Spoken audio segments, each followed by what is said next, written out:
वासुदेवाय। हरे राम राम राम हरे हरे।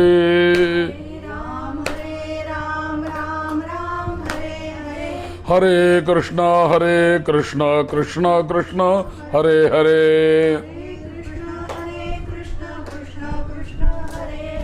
हरे राम राम हरे हरे। हरे कृष्ण कृष्ण कृष्ण हरे हरे।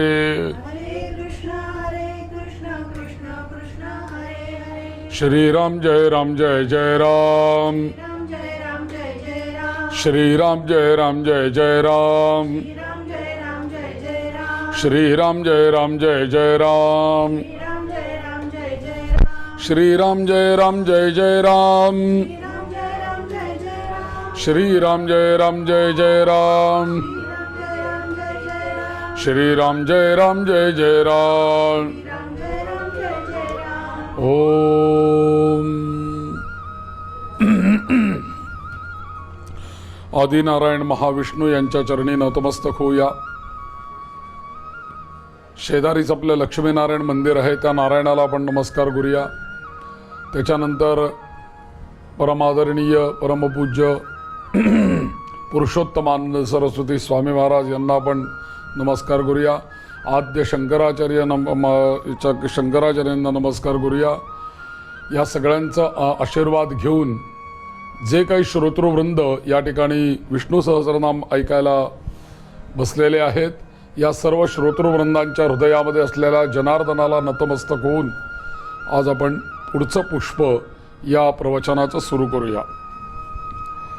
काल आपण पाहिलं की विष्णू सहस्रनामामधल्या काही नामांचं जर का आपण वेगळ्या पद्धतीने ती नामं जर का आपण उच्चारली तर त्याची आपल्याला वेगवेगळी फलं प्राप्त होतात असं आपल्याला काल मी आपल्याला सांगितलं।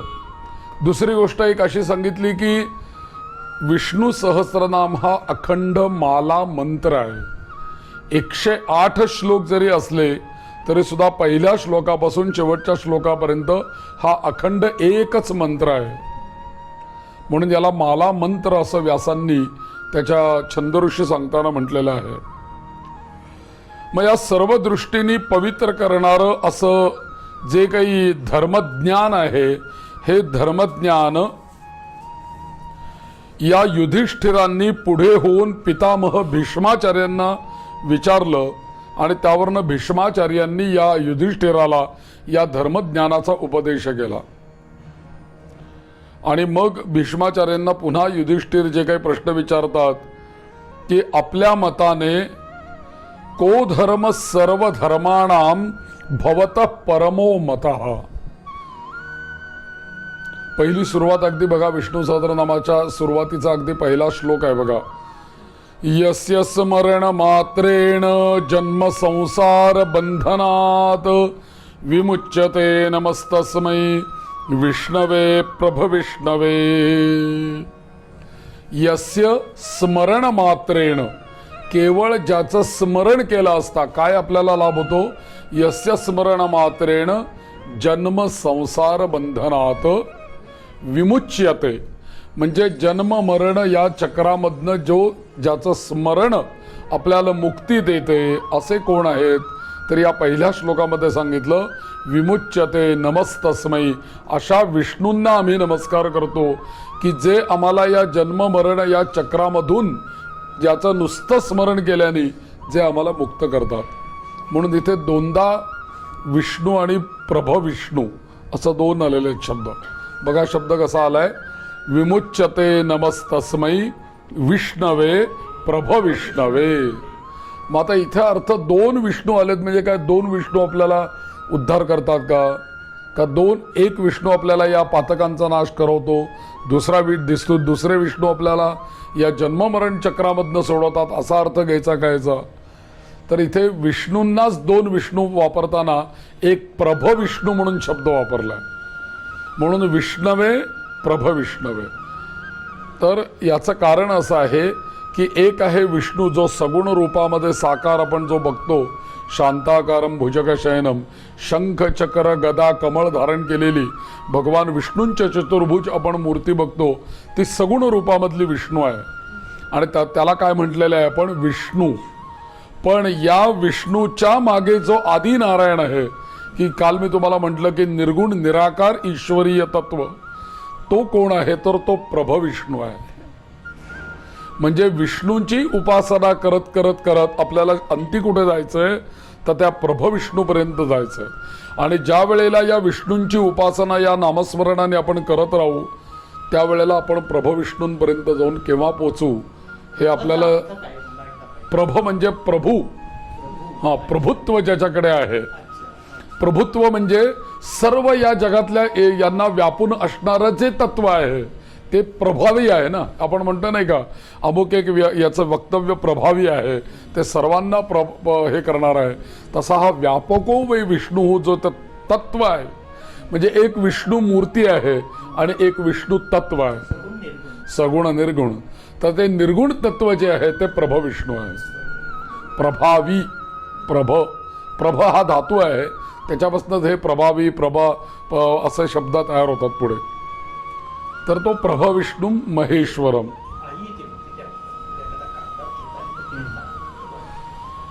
विष्णवे प्रभविष्णवे.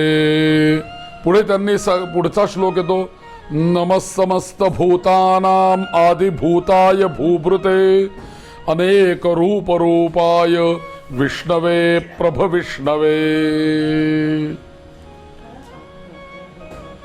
इथे म्हटलं नमः समस्त भूतानाम आदि भूताय भूभृते.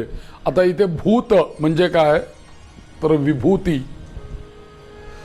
भूत याचा अर्थ हे जे काही 84 लक्ष योनी आहेत, या सगळ्यांना भूत असं म्हटलेलं आहे.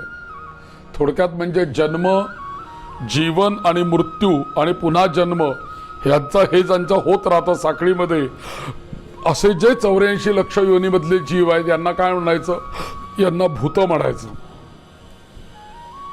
म्हणून जो जे भेटिले भूत तो ते मानी भगवंत, असं समर्थांनी सांगितलं. आता इथं भूत याचा अर्थ कालच मी शंकराचार्यांच्या भाषेमध्ये सांगितलं की भूतदयाम विस्तारय. आता भूतदया कशाला म्हणतात? की प्रत्येक जीव ही त्याच परमतत्वाची विभूती आहे हे समजून त्यांच्याविषयी मनामध्ये दयाभाव उत्पन्न होणं, हीच खरी भूतदया आहे.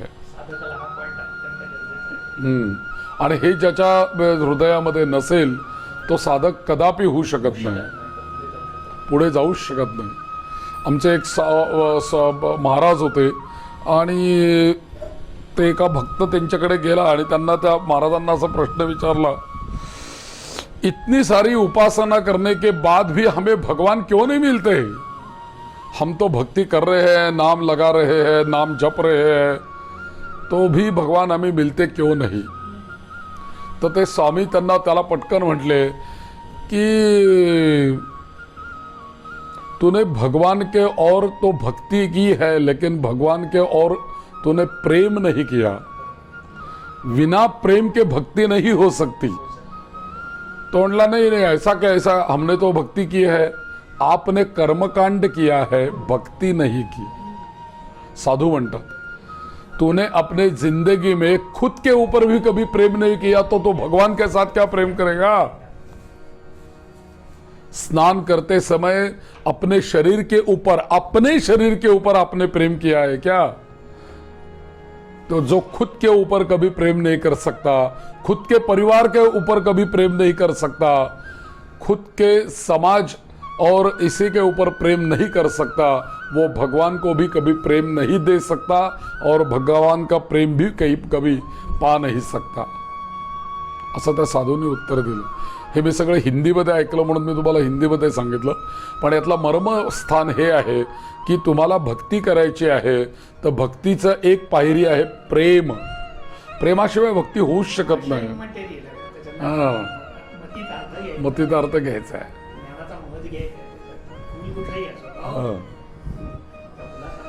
प्रेम के बिना आप भक्ती नहीं कर सकते. तर मग इथे काय म्हटलेलं आहे? नमः समस्त भूतानाम. ज्या समस्त भूतांमध्ये आपण कोणाहीकडे कुठल्याही जीवाकडे त्या अळीकडे जरी आत्ता आपण बघितलं तरी ते भगवंताचं रूप आहे हा भाव मनामध्ये पाहिजे. आणि त्याही याच्यावरती म्हणजे स्वभावाची पराकाष्ठा किती आहे. तर एक स्वामी महाराज गंगेमध्ये स्नानाला गेले आणि स्नानाला गेल्यानंतर त्या विंचवाला कधी पाण्यामध्ये पोहता येत नाही. विंचू पाण्यामध्ये बुडतो. तर एक पाण्याच्या अगदी कडेकडेला एक विंचू असा रस्ते याच्यातनं चाललेला असताना एकदम त्याच्या पायाखालची माती सरकली आणि तो पाण्यात पडला आणि साधू तिथे आंघोळ करत होते. आता साधूंनी पाहिलं की तो विंचू पाण्यात पडला, तो मरणार पाण्यामध्ये बुडून. त्यांनी पटकन हात खाली घातला आणि त्या मोठ्या विंचवाला हातामध्ये उचललं. तर तो विंचवाचा स्वभाव, विंचू हातात उचलल्याबरोबर पाण्याबाहेर आल्याबरोबर त्यांनी साधूला डंक मारला. तर साधूला डंक मारला तर त्यांनी तो बाजूला नेण्याचा प्रयत्न केला. तो परत पडला खाली पाण्यात. परत पडल्यावर यांनी परत हात घातला खाली, परत उचलला, परत त्यांनी डंक मारला. असं 2-3 वेळेला झाल्यानंतर शेजारी आंघोळ करणारे जे काही दुसरे साधक मंडळी होते त्या नदीमध्ये ते म्हटले की अरे महाराज जी आप तो बिच्छू के क्यों पीछे पडे हो. त्याला तुम्ही उचलल्यानंतर तो तुम्हाला डंख मारणार हा त्याचा स्वभाव आहे. तुम्ही कशाला त्याला हे करताय, उचलताय. त्या साधूंनी असं उत्तर दिलं की अरे मी हा विंचू एवढासा आहे, माझ्यापेक्षा किती छोटा आहे. मी 6 फूट उंचीचा साधू आहे आणि हा 6 इंचाचा पण नाहीये विंचू. जर का एवढ्याशा जीवाचा स्वभाव तो जर का सोडत नाहीये तर मी 6 फूट असलेला साधू ज्या माझा दुसऱ्या जीवावर दया करणं हा माझा स्वभाव आहे. तो विंचू जर का चावणं दुसऱ्याला हा त्याचा स्वभाव सोडत नाहीये तर मी 6 फुटाचा साधू का त्याच्याकरता स्वभाव सोडू. मी त्याला उचलून बाहेर ठेवणं हा माझा स्वभाव आहे. डंक मारणं त्याचा स्वभाव आहे. वो उसका काम करेगा, मैं अपना काम करूंगा. जे खळांची व्यंकटी सांडो तया सत्कर्मी रती वाढो भूता परस्परे जडो मैत्र जीवांचे. ही साधू वृत्ती आहे आणि ज्ञानेश्वरी ओवी. मग ही साधू वृत्ती जर का आपल्या मनामध्ये जिथपर्यंत जे खळांची व्यंकटी सांडो, जे खळांची व्यंकटी सांडो का तया सत्कर्मी रती वाढो भूता परस्परे जडो मैत्र जीवांचे.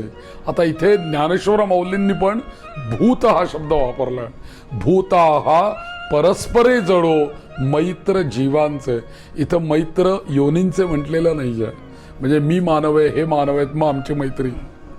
भूता परस्परे जडो, आत्मा आणि माझा आणि त्याचा जीव एक आहे. तर या जीवांचं मिलन, या जीवांचं एकमेकांशी प्रेम वृद्धिंगत व्हावं असं ज्ञानेश्वर माऊली पण म्हणतात.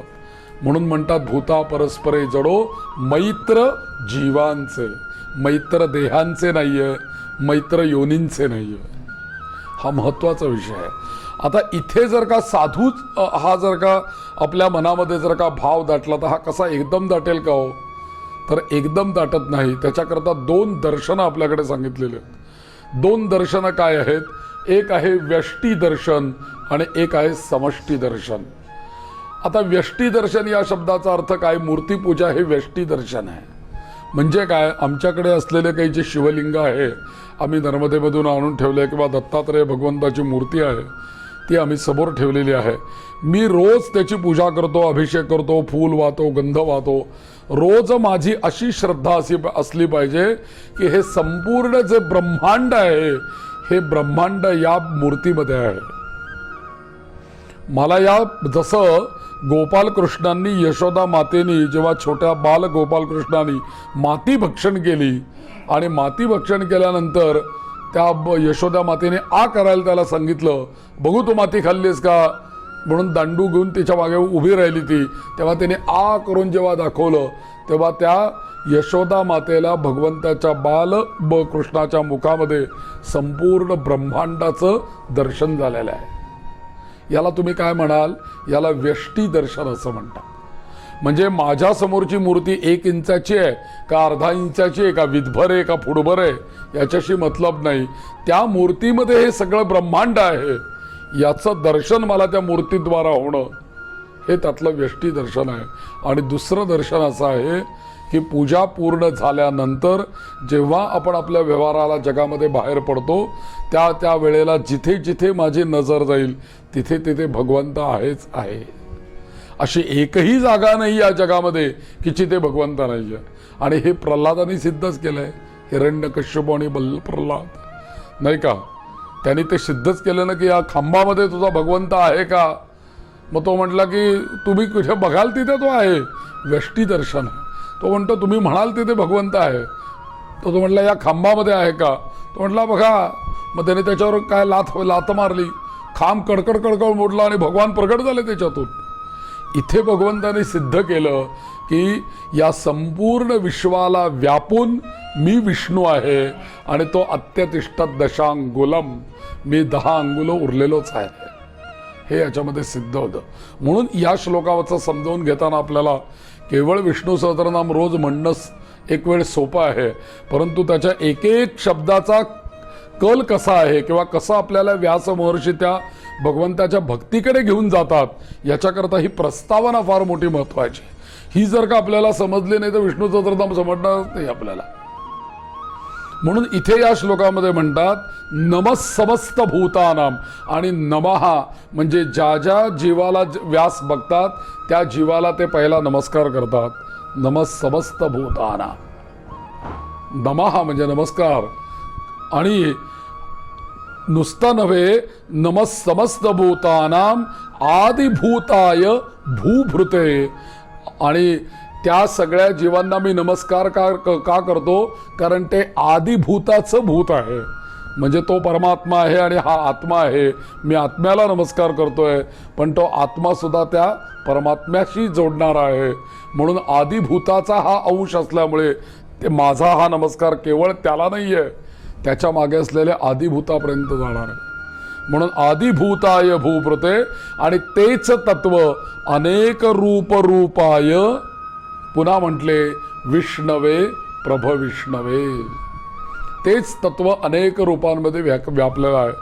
जसं जर आरशाचे आपण जर का बारीक बारीक तुकडे करून इथे ठेवले आणि आकाशातला सूर्य उगवला तर प्रत्येक आरशाच्या तुकड्यामध्ये सूर्य दिसेल की नाही. पण सूर्य तर एकच आहे. मग जेवढे आरशाचे तुकडे आहेत तेवढ्या सगळ्या तुकड्यांमध्ये सूर्य दिसतोय. मग तेवढे सूर्य आहेत का. पण त्या प्रत्येक आरशाच्या तुकड्यामध्ये दिसणारा सूर्य कोण आहे, तोच सूर्य आहे ना. वेगळा तर सूर्य तो आरसा आपल्याला दाखवत नाहीये. म्हणून समस्त भूतांच्या ठिकाणी जे असणारे ईश्वरीय तत्व आहे ते वेगळं दुसरं कुठलंच नाही आहे, तेच आदिभूत आहे. म्हणून मी त्याला नमस्कार करतोय. पुढे म्हणतात श्रुत्वा धर्मान शेषेण पावनानि च सर्वशः युधिष्ठिर शांतनवम पुनरेवाभ्यभाषत. केवळ विष्णू सहस्रनामच या व्यासांनी या युधिष्ठिराला सांगितलंय असं नव्हे बरं. केवळ विष्णू सहस्रनाम सांगितलेलं नाहीये, अनेक धर्माचा उपदेश भीष्माचार्यांनी युधिष्ठिराला केलेला आहे. अनेक प्रकारची धर्म चर्चा झालेली आहे.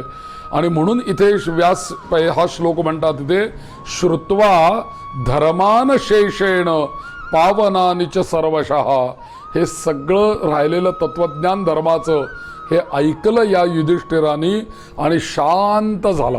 बस. एखादं तत्वज्ञान जेव्हा आपण ऐकतो ना तेव्हा आपली चित्तवृत्ती थोडं तरी वैराग्य आपल्यामध्ये येतं. अध्यात्म जर का श्रवण केलं तर अध्यात्म श्रवणाचं थोडं फल असं आहे की आपल्या मनामध्ये थोडं का होईना वैराग्य येतं. भले ते तात्कालिक असेल, पण तात्कालिक का होईना आपलं मन त्या वैराग्याचा आनंद घेतं. आपण स्मशानात कोणाच्या निमित्ताने जाऊन आलो, आम्हाला वैराग्य येतं. कोणाला ICU मध्ये भेटायला गेलो, आम्हाला वैराग्य येतं. कोणाला जर्जर पीडित कुठल्या पेशंटला आपण भेटून आलो घरी जाऊन, त्याचं आम्हाला वैराग्य येतं. काही नाही हो, काही नसतं, सुरूच तत्वज्ञान बोलायला. काही काळ तरी ते वैराग्य आपल्या ठिकाणी राहतं. तसं धर्माचं तत्वज्ञान ऐकल्यानंतर या युधिष्ठिराचं मन एकदम शांत झालं. आणि अशा शांत मनामध्ये जे प्रश्न उमटले त्या उमटलेल्या प्रश्नांपासून विष्णू सहस्रनामाला सुरुवात होते.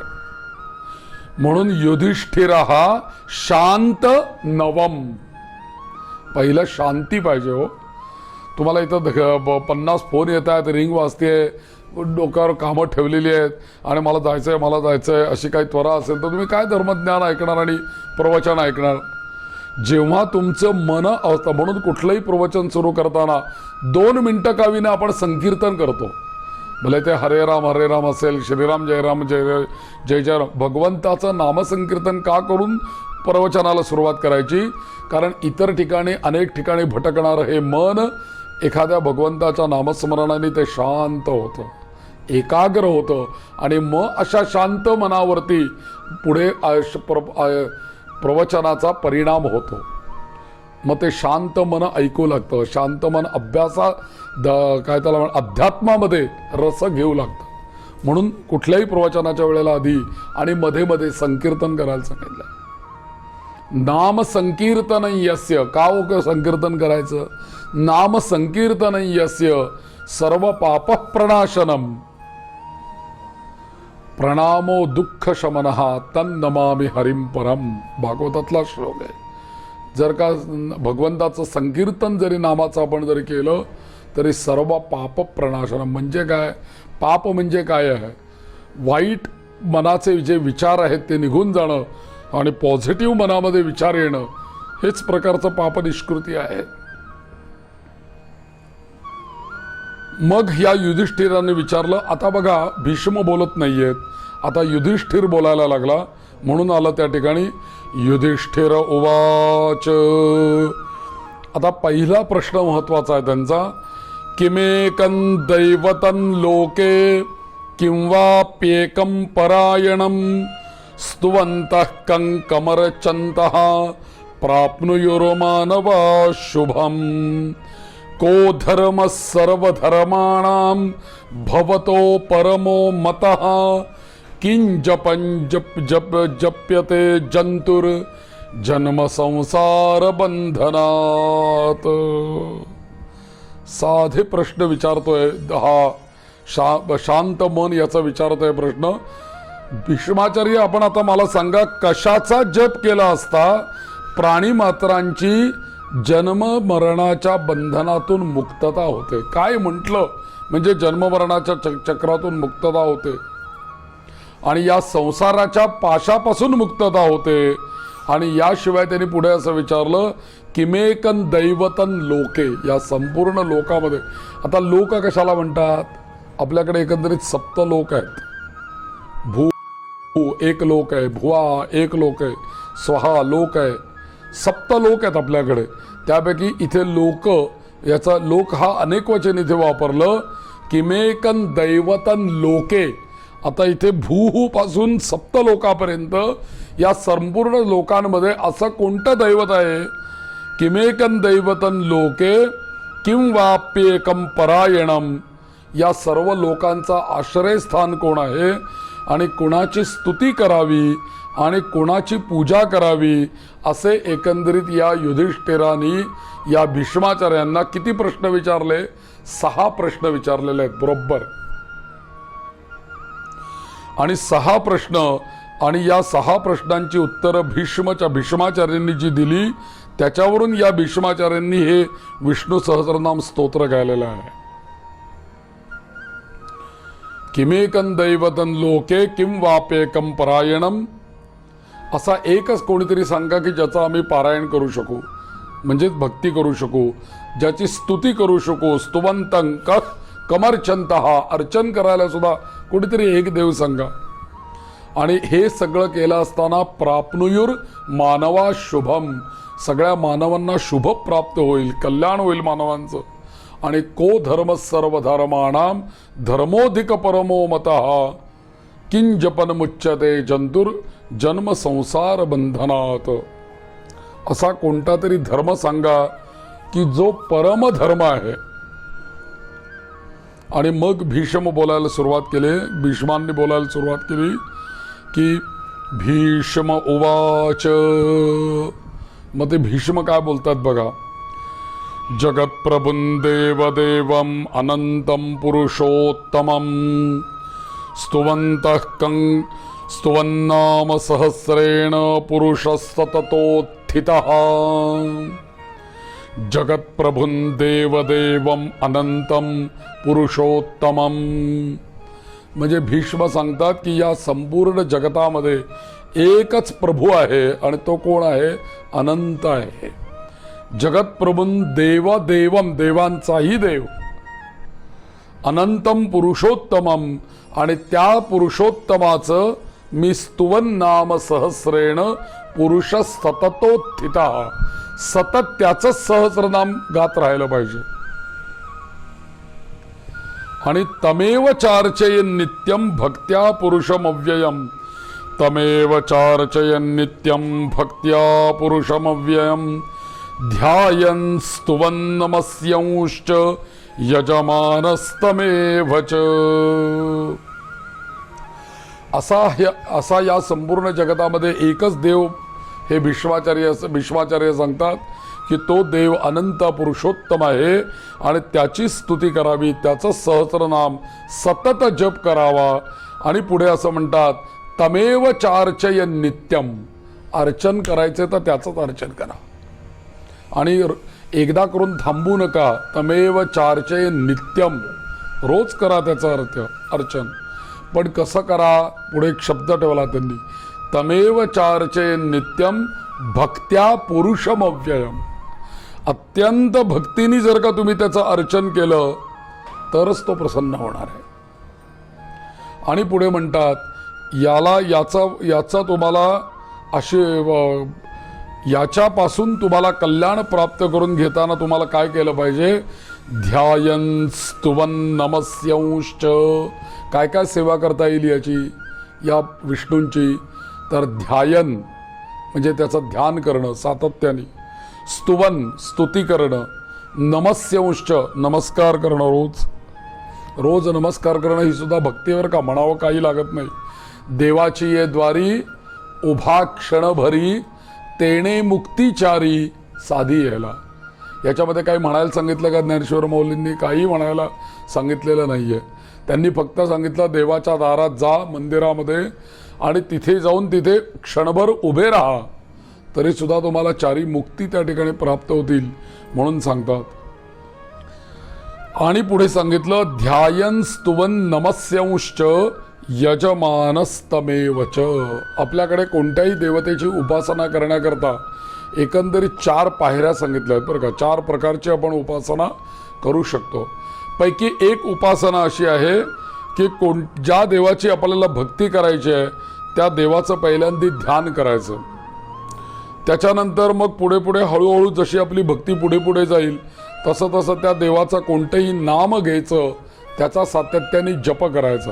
ही दुसरी पायरी झाली. जप करायला सुरुवात झाली, ध्यान करायला सुरुवात झाली, त्या देवाचा मूर्ती विग्रह, अर्चा विग्रह म्हणजे त्या देवाची मूर्ती प्रत्यक्ष रूपाने त्याची पूजा करायला सुरुवात करणं, ही तिसरी पायरी झाली. आणि चौथी पायरी आहे आता उपासनेची सर्वात शेवटची आणि उच्च पायरी किंवा उच्च त्याची अवस्था म्हणजे त्या देवतेच्या करता, त्या देवतेंच्या मंत्रांनी त्या देवतेला आवडणारं हवनीय द्रव्य घेऊन त्या देवतांच्या करता यजन करणं म्हणजे हवन करणं.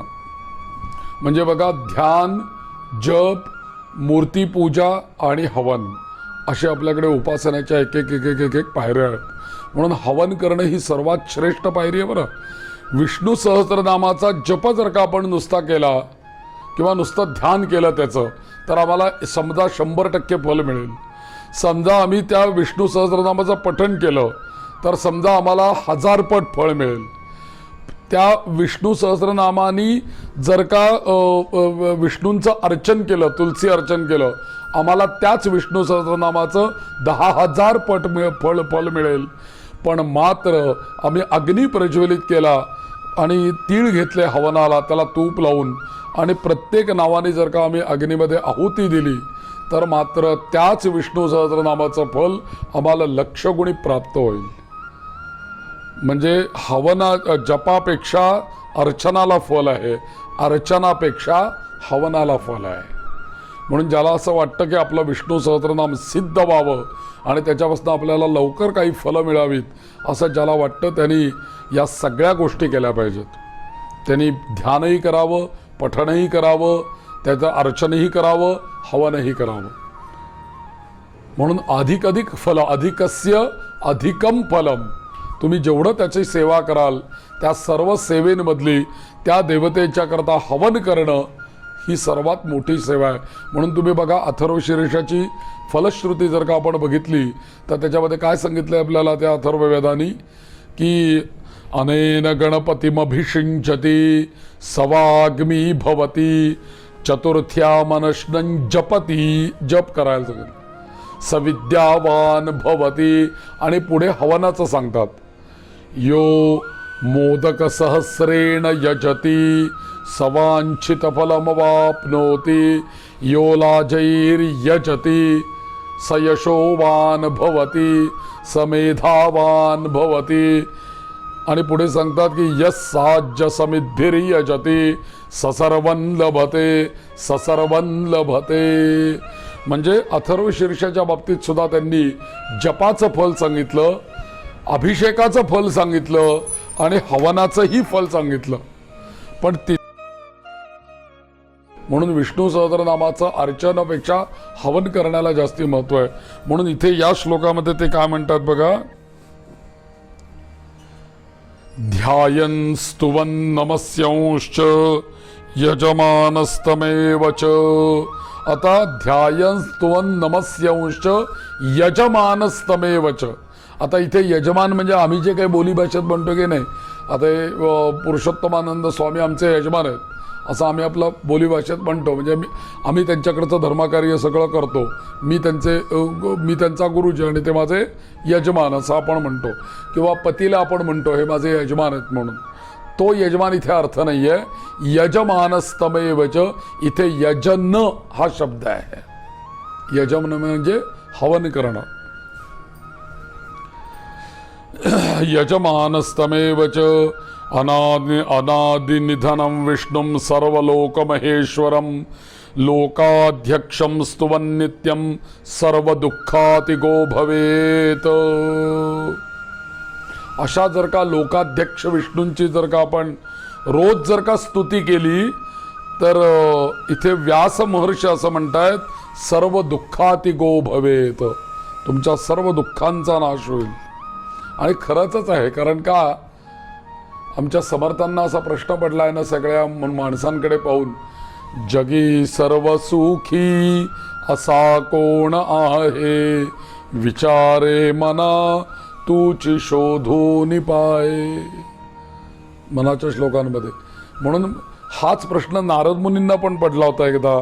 नारद मुनी ज्या वेळेला वैकुंठामधनं फिरत या मर्त्य लोकामध्ये म्हणजे मानव लोकांमध्ये आले त्यावेळेला त्यांनी प्रत्येक माणसाकडे बघितलं. नारद मुनींना आश्चर्य वाटलं की प्रत्येक माणसाकडे काही ना काहीतरी दुःख हे आहेच. तुकाराम महाराजांनी असं सांगितलं की आयुष्यामध्ये माणसांनी दुःख किती पचवलंय आणि सुख किती पचवलंय. तुकाराम महाराज अभंगामध्ये म्हणतात, सुख पाहावे जवा एवढे दुःख डोंगरा एवढे. आयुष्यातलं प्रत्येकाने डोळे मिटून जर का विचार केला की आपलं सुख किती भोगलं आपण आणि दुःख किती भोगलं, तर नेहमी लक्षात असेल की दुःख आपण डोंगरा एवढं भोगलंय आणि सुखाचे क्षण फार कमी आहे जीवनामध्ये. कारण नेमकं सुख आणि दुःख या दोघांचे दाता कोण आहे माहिती का? कोण देतं आपल्याला सुख आणि दुःख? तर आपल्याला जे सुख प्राप्त होत आहे ते आपणच केलेल्या कुठल्या तरी पुण्याईचं फल आहे की आज आपल्याला ते सुख देत आहे.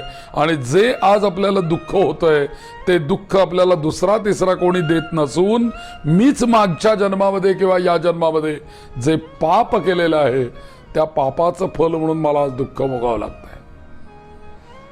म्हणून पापाचं फल आहे दुःख, पुण्याचं फल आहे सुख. म्हणून कित्येक वेळेला ऋषींच्या समोर किंवा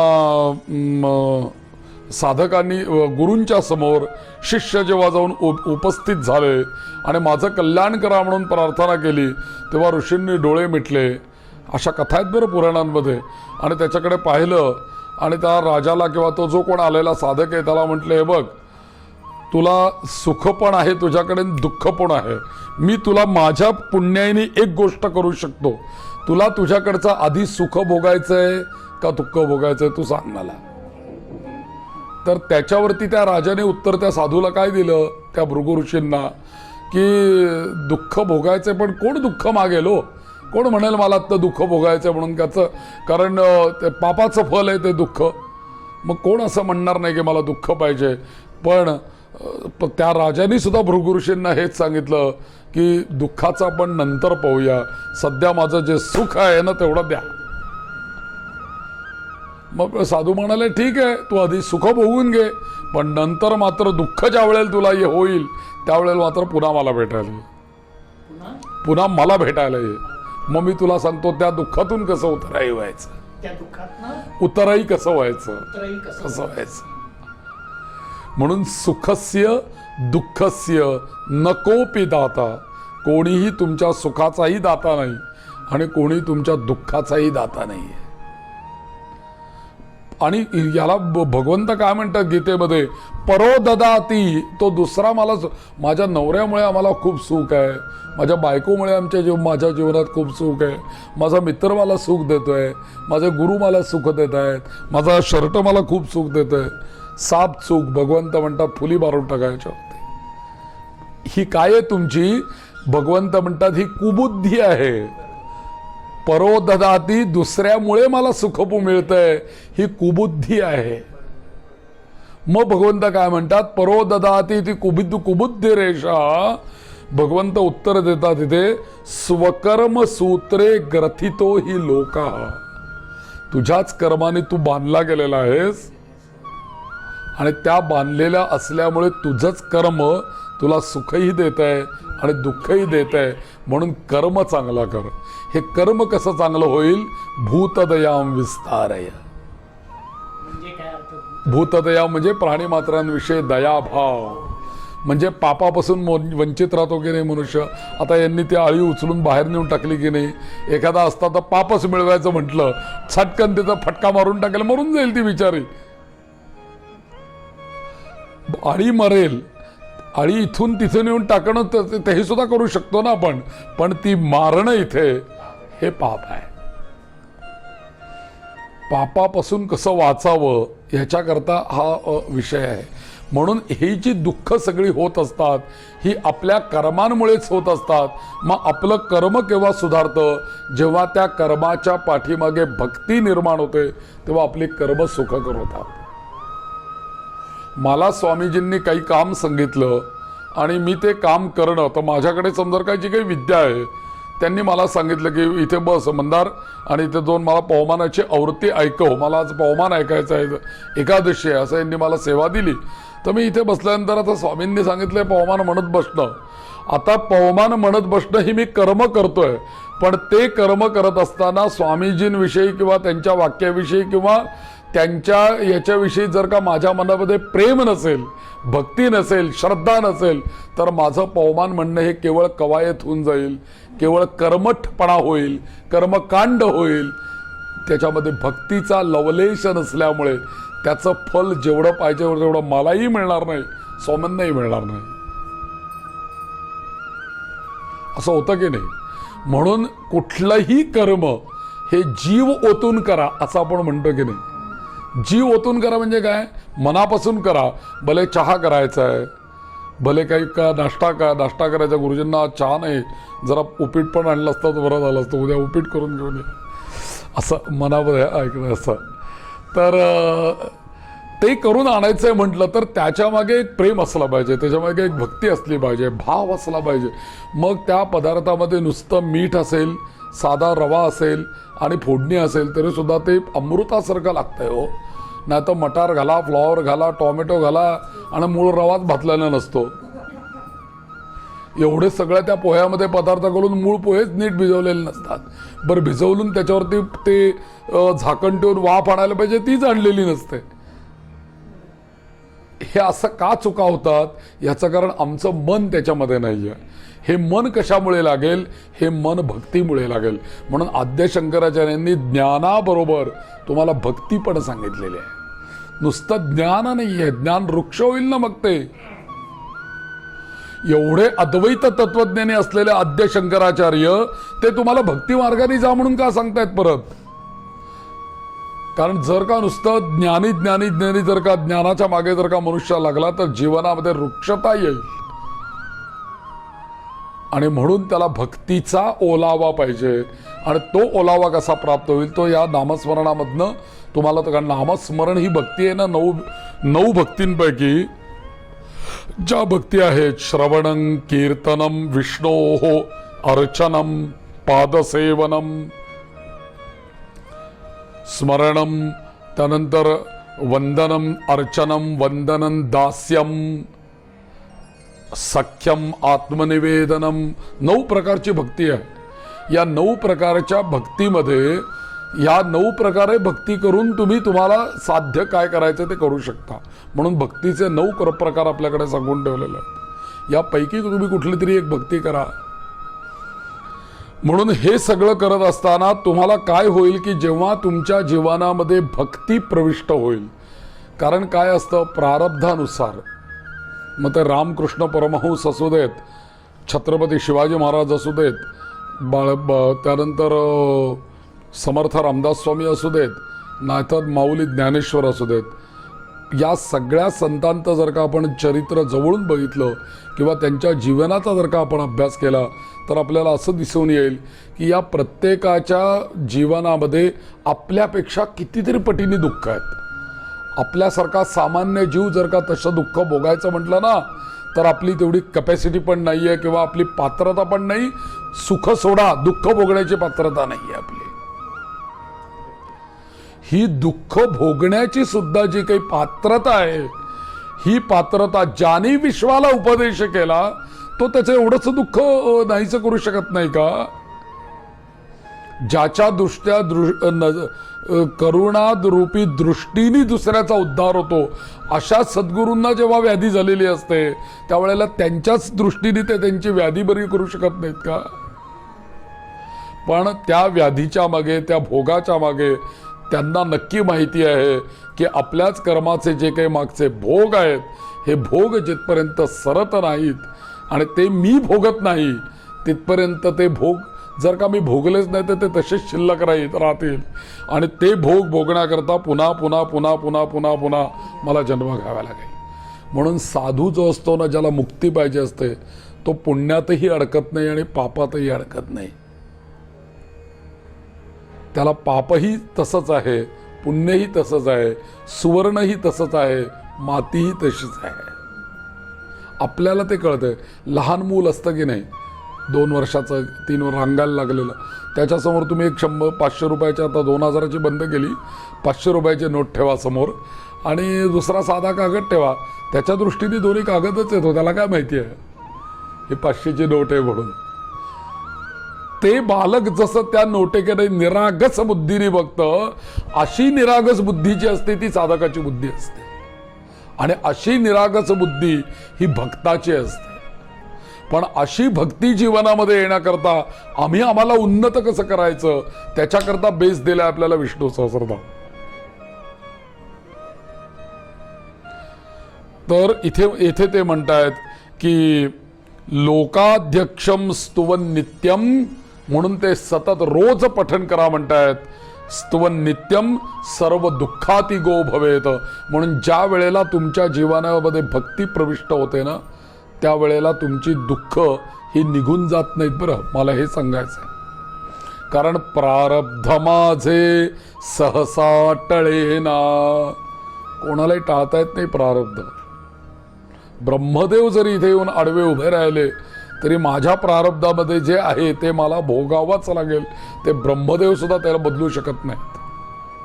पण मात्र जर का ते प्रारब्ध मी भोगत असताना जर का माझ्या जीवनामध्ये भक्ती असेल तर माझं प्रारब्ध भोगणं हे मला असह्य होण्यापेक्षा ते सुसह्य होतं. म्हणून आपल्याकडे भक्ती मार्ग का, म्हणून वारकरी जे काही मी कायम उदाहरण देतो, हजारो लाखो करोडो वारकरी दर वारीला त्या पालखीबरोबर चालत आळंदी ते पंढरपूर जातात. मला तुम्ही सांगा, सगळे काय लँडलॉर्ड आहेत का? कोणाला काही अडचणी नाही आहेत का? कोणाला दुःख नाही आहेत का? कोणी आजारी नाही आहे का? आधी भौतिक, आधी दैविक, आध्यात्मिक सगळ्या पिढ्यांनी युक्त आहेत ते. पण तरीसुद्धा देहभान हरपून ते त्या 15 दिवस वारीमध्ये एकरूप होतात. कशाच्या आधारावरती? त्याच्या मागे एकमेव त्यांचा घट्ट पाया आहे, तो म्हणजे विठ्ठलाविषयी असलेली दृढ भक्ती. आपल्याकडे भक्ती आहे पण ती दृढ नाहीये. म्हणून समर्थ म्हणतात की उपासनेला दृढ चालवावे. हा दृढ शब्द फार मोठा महत्वाचा आहे. तोच नेमका आपल्याकडे नाहीये. उपासना आपण तुम्ही करता, मी करतो, एक सगळेच करतात, पण दृढता आहे का? ती दृढ भक्ती आहे बघा. 15 दिवस मी वारीला जाणार, मग म्हातारी 80 वर्षाची बाई सुद्धा डोक्यावर तुळशी वृंदावन घेऊन चालते हो. पायात चप्पल न घालता. तुम्ही आश्चर्याने थक्क होऊन जाल. पाऊस पूर्ण पडतोय, वारा वाहतोय, कशाची तवणे 10-10, 15-15 दिवस आजारीच पडत नाहीत ते. कशाचं, कुठली उर्मी आहे, कुठली त्यांच्याकडे शक्ती आहे, कुठली त्यांच्याकडे ताकद आहे, कोण त्यांना मदत करतं? ही तर एकमेव उत्तर आहे भक्ती. आणि ती दृढ भक्ती त्यांच्या मनामध्ये आहे आणि म्हणूनच ते करू शकतात. तुम्ही ही दृढ भक्ती ठेवू नका. पुण्यापासून सासवडपर्यंत नाही तुम्ही चालू शकणार. थोडं पंढरपूर सोडा, सासवडपर्यंत आपण जाऊ शकणार नाही, कारण आपल्या मनामध्ये तेवढे दृढता नाहीये. तर ही जी दृढता आहे ही भक्तीने येते. आणि भक्तीने आपलं प्रारब्ध भले दुःखमय असेल, भले आपल्याला ते असह्य असेल, तरी सुद्धा ते सुसह्य करण्याचं सामर्थ्य या भक्तीचं आणि नामस्मरणाचं आहे. म्हणून संन्यासी व्यक्तीला सुद्धा खरं अग्निस्पर्श नाही, अग्नी हवन नाही, काही नाही. त्यांना त्याच्या सगळ्याच्या पलीकडे आहेत ते. पण ते सुद्धा आशीर्वाद देताना नारायण नारायण म्हणायला सांगितलंय. त्यांनी नारायणाचं हे करायचं आहे, जप करायचा, तो ओंकाराचा करायला सांगितलेला आहे. म्हणजे आपण मूर्तीची पूजा करतो, त्याच्या पलीकडे जो नाद आहे त्याची साधना करायला सांगितली आहे. ते ईश्वराच्या जवळ जाण्याचा मार्ग आहे ना. मग त्यांना सुद्धा ती उपासना आहेच, त्यांना प्रारब्ध आहेच. असं नाही की बाबा मी चतुर्थ आश्रमी झालो म्हणजे माझं प्रारब्ध आता सगळं संपलं, असा अर्थ नाही आहे. तर माझं प्रारब्ध हे सुद्धा सुकर होण्याकरता मला सुद्धा उपासना केली पाहिजे. म्हणून विष्णूंचंच नाव संन्यासी व्यक्तीच्या मुखामध्ये असतं.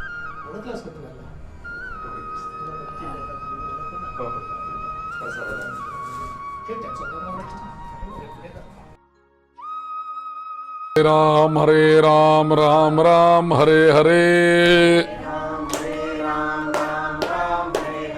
हरे कृष्ण कृष्ण कृष्ण हरे हरे, हरे कृष्ण कृष्ण कृष्ण हरे हरे. श्री राम जय राम जय जय राम, श्री राम जय राम जय जय राम, श्री राम जय राम जय जय राम, श्री राम जय राम जय जय राम, श्री राम जय राम जय जय राम, श्री राम जय जय राम. आता लक्षात घ्या की आपलं दुःख हलकं होण्याकरता जे केले जाते ती भक्ती, ती उपासना. उपासनेने काय होतं, आपल्या प्रारब्धामधलं काही टळत नाही. लोकांना असं वाटतं की आम्ही एक जप केला, हवन केला, शांत केली म्हणजे बाबा, किंवा गायत्री पुरस्चरण केलं म्हणजे बाबा माझं काही जे काय आहे ते पुढचं टळून जाईल. तसं टळत कोणाचंच काहीही नाही. फक्त होतं काय, आमच्या एका चांगल्या साधकाने मला दिलेलं उदाहरण तुम्हाला देतो म्हणजे तुम्हाला पटेल. की समजा मला रस्त्याने जायचं आहे आणि पाऊस पडण्याची शक्यता आहे आणि पाऊस पडतो पण आहे, पण मला आत्ता इथून शनिवारवाड्यात जाणं आत्ता गरजेचं आहे आणि गाडी तर नेणं शक्य नाही, चालत गेलं पाहिजे. पाऊस तर काही थांबवणं आपल्या हातात नाही. मग मी काय करेन, इथून स्वामीजींकडनं बाहेर पडताना एक मोठी छत्री घेईन आणि छत्री डोक्यावर धरेन आणि शनिवारवाड्यापर्यंत पोहोचेन. याचाच अर्थ असा झाला की आम्ही जी काही उपासना करतो आहोत ती उपासना आम्हाला येणाऱ्या पाऊसपूर्वी प्रारब्धापासून माझा इथून शनिवारवाड्यापर्यंतचा प्रवास त्या छत्रीमुळे सुकर केला. पाऊस पडायचा थांबला का? तर पाऊस पडायचा थांबला नाही. अर्थ याचा असा झाला की माझ्या प्रारब्धामध्ये येणारी संकट थांबली का? ती थांबली नाहीत. म्हणून जी लोक प्रश्न विचारतात की आम्ही आता 40 दिवस विष्णू सहस्त्रनाम म्हटल्यानंतर आज 45 दिवस झाले, अजून आम्हाला काही आशेचा किरण दिसत नाहीये हो. हे जे वाक्य आहे, कालचा मी तुम्हाला प्रश्न सांगितला, ते वाक्य इथे असा मला दृष्टांत इथे द्यावासा वाटतो की तू केलंस हे वाया गेलेलं नाहीये. उलट तू हे करत राहा, ती छत्री तुझ्या डोक्यावरती ठेवून दे, पाऊस पडत राहील, पण तुला त्याच्यापासून तो भगवंत त्या पलीकडे घेऊन जाईल. म्हणून उपासना करायची आहे, म्हणून नामस्मरण करायचं. म्हणून 24 तास नामस्मरण करण्याने होतं काय? म्हणून गोंदवलेकर महाराज सांगतात की 24 तास रामाचं नाव घेतल्याने होतं काय? तर प्रारब्ध शुद्ध होतं म्हणतात ते. आता प्रारब्ध शुद्ध होतं म्हणजे काय होतं? तर प्रारब्धाचे जे काही आपल्यावरती दुष्परिणाम येत आहेत, आपल्या नामस्मरणाने, आपल्या भक्तीने, ते सगळे दुष्परिणाम भोगण्याकरता आपल्याला शक्ती पण मिळते आणि आपलं प्रारब्ध हे सुकर होतं. म्हणून आपण त्यावेळेला एखादं संकट आल्यानंतर बघा, समजा आपण नौकेमध्ये बसलोय आणि नौका लागली वाऱ्याने हालायला आणि बुडती आहे, अशी स्थिती निर्माण झाली. काय बुडेल का काय अशी भीती वाटायला लागली. आपल्या तोंडामध्ये देवाचं नाव येते की नाही? त्यावेळेला देवाचं नाव घेतल्याने आणि नंतर आपण समजा पुन्हा वादळ थांबलं, बोट सरळ जायला लागली, अरे देवानेच आपल्याला वाचवलं. घटना काय घडली लक्षात घ्या. माझा एक दृष्टांत म्हणून मी तुम्हाला सांगतो की त्या पर्टिक्युलर वेळेला ते वादळ येणं, ती बोट हालणं, या सगळ्या गोष्टी आपल्या प्रारब्धामध्ये होणारच होत्या. परंतु त्यावेळेला भगवंताचं नाव आपल्या मुखामध्ये आल्यामुळे आम्हाला त्या संकटांमध्ये आमचा स्वतःचा जो काही संयम आहे तो सुटला नाही आणि आमचं जे काही संतुलन आहे ते असंतुलित झालो नाहीत आम्ही. कशामुळे? भक्तीमुळे. तसं सारखंच जीवनामध्ये वादळं येत असतात, सारखीच जीवनामध्ये संकट येत असतात, पण जर का आमच्या जीवनामध्ये नामस्मरण असेल विष्णूंचं, तर आमचं हे जीवन सुखकर होईल. हेच याच्यातून सांगायचं आहे. म्हणून मला याच शब्दावर मी आत्ता भर दिला, सर्व दुःखाती गो भवेत.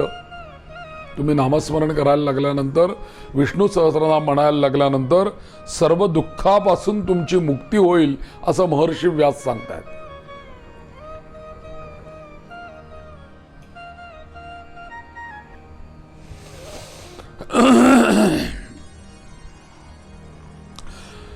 जर हे स्तोत्र महाभारत काळापासून प्रचलित झालेलं आहे. आता महाभारतामध्ये अनेक प्रकारची पर्व आहेत बरं का. पर्व म्हणजे विभाग. या पर्वामध्ये युद्ध समाप्ती, एक युद्ध पर्व म्हणून एक मोठं पर्व आहे, चांगलं भरपूर मोठं पर्व महाभारतातलं युद्ध पर्व आहे. हे युद्ध पर्व संपल्यानंतर त्याच्यानंतरच्या पर्वाचं नाव व्यासांनी ठेवलंय अनुशासन पर्व. अनुशासन या शब्दाचा अर्थ काय की आता कौरव मारले गेले सगळे, आता कृष्णांचं काम तिथे झालं, युद्ध संपलं, आता युधिष्ठिराचं नव्याने राज्य सुरू होणार. ते राज्य अनुशासित राज्य आहे. म्हणून ते राज्य कसं सुरू झालं, त्यात काय काय घडलं, किंवा पुढे युद्धानंतर महाभारत कसं गेलं पुढे, इतिहास हे सांगणारं जे पर्व आहे त्याचं नाव महर्षी व्यासांनी ठेवलं अनुशासन पर्व. या अनुशासन पर्वामध्ये अनेक जे काही जवळजवळ 262 अध्याय आहेत या अनुशासन पर्वामध्ये. एवढं मोठं आहे अनुशासन पर्व.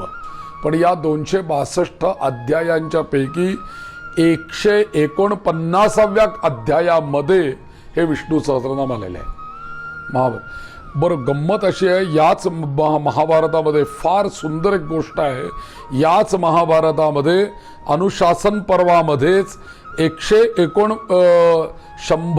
अध्यायाच्या पुढे काही अध्यायामध्ये, म्हणजे 149च्या आधी एक 4-5 अध्याय संपूर्ण शिवसहस्रनाम, भगवान शिवशंकरांचं सहस्रनाम, स्तोत्रम आणि नामावली याचं महात्म्य महर्षी व्यासांनी याच महाभारताचं मध्ये सांगितलेलं आहे. म्हणून शिवसहस्रनामाच्या शेवटी सुद्धा येतं महाभारते अनुशासन पर्वणे शिवसहस्रनाम स्तोत्रम असं येतं.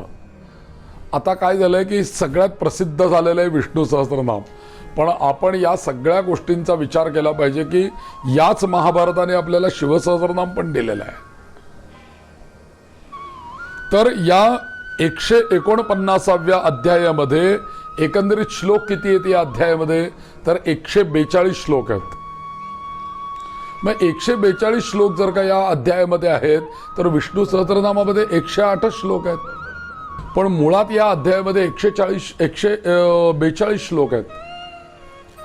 मग त्याचा अर्थ काय झाला की सुरुवातीचे एक 22 श्लोक, त्याच्यानंतरचे एक 18-19 श्लोक हे फलश्रुतीचे आणि प्रस्तावनेचे श्लोक सोडून दिले. मध्ये जे राहतात ते बरोबर 108 श्लोक शिल्लक राहतात.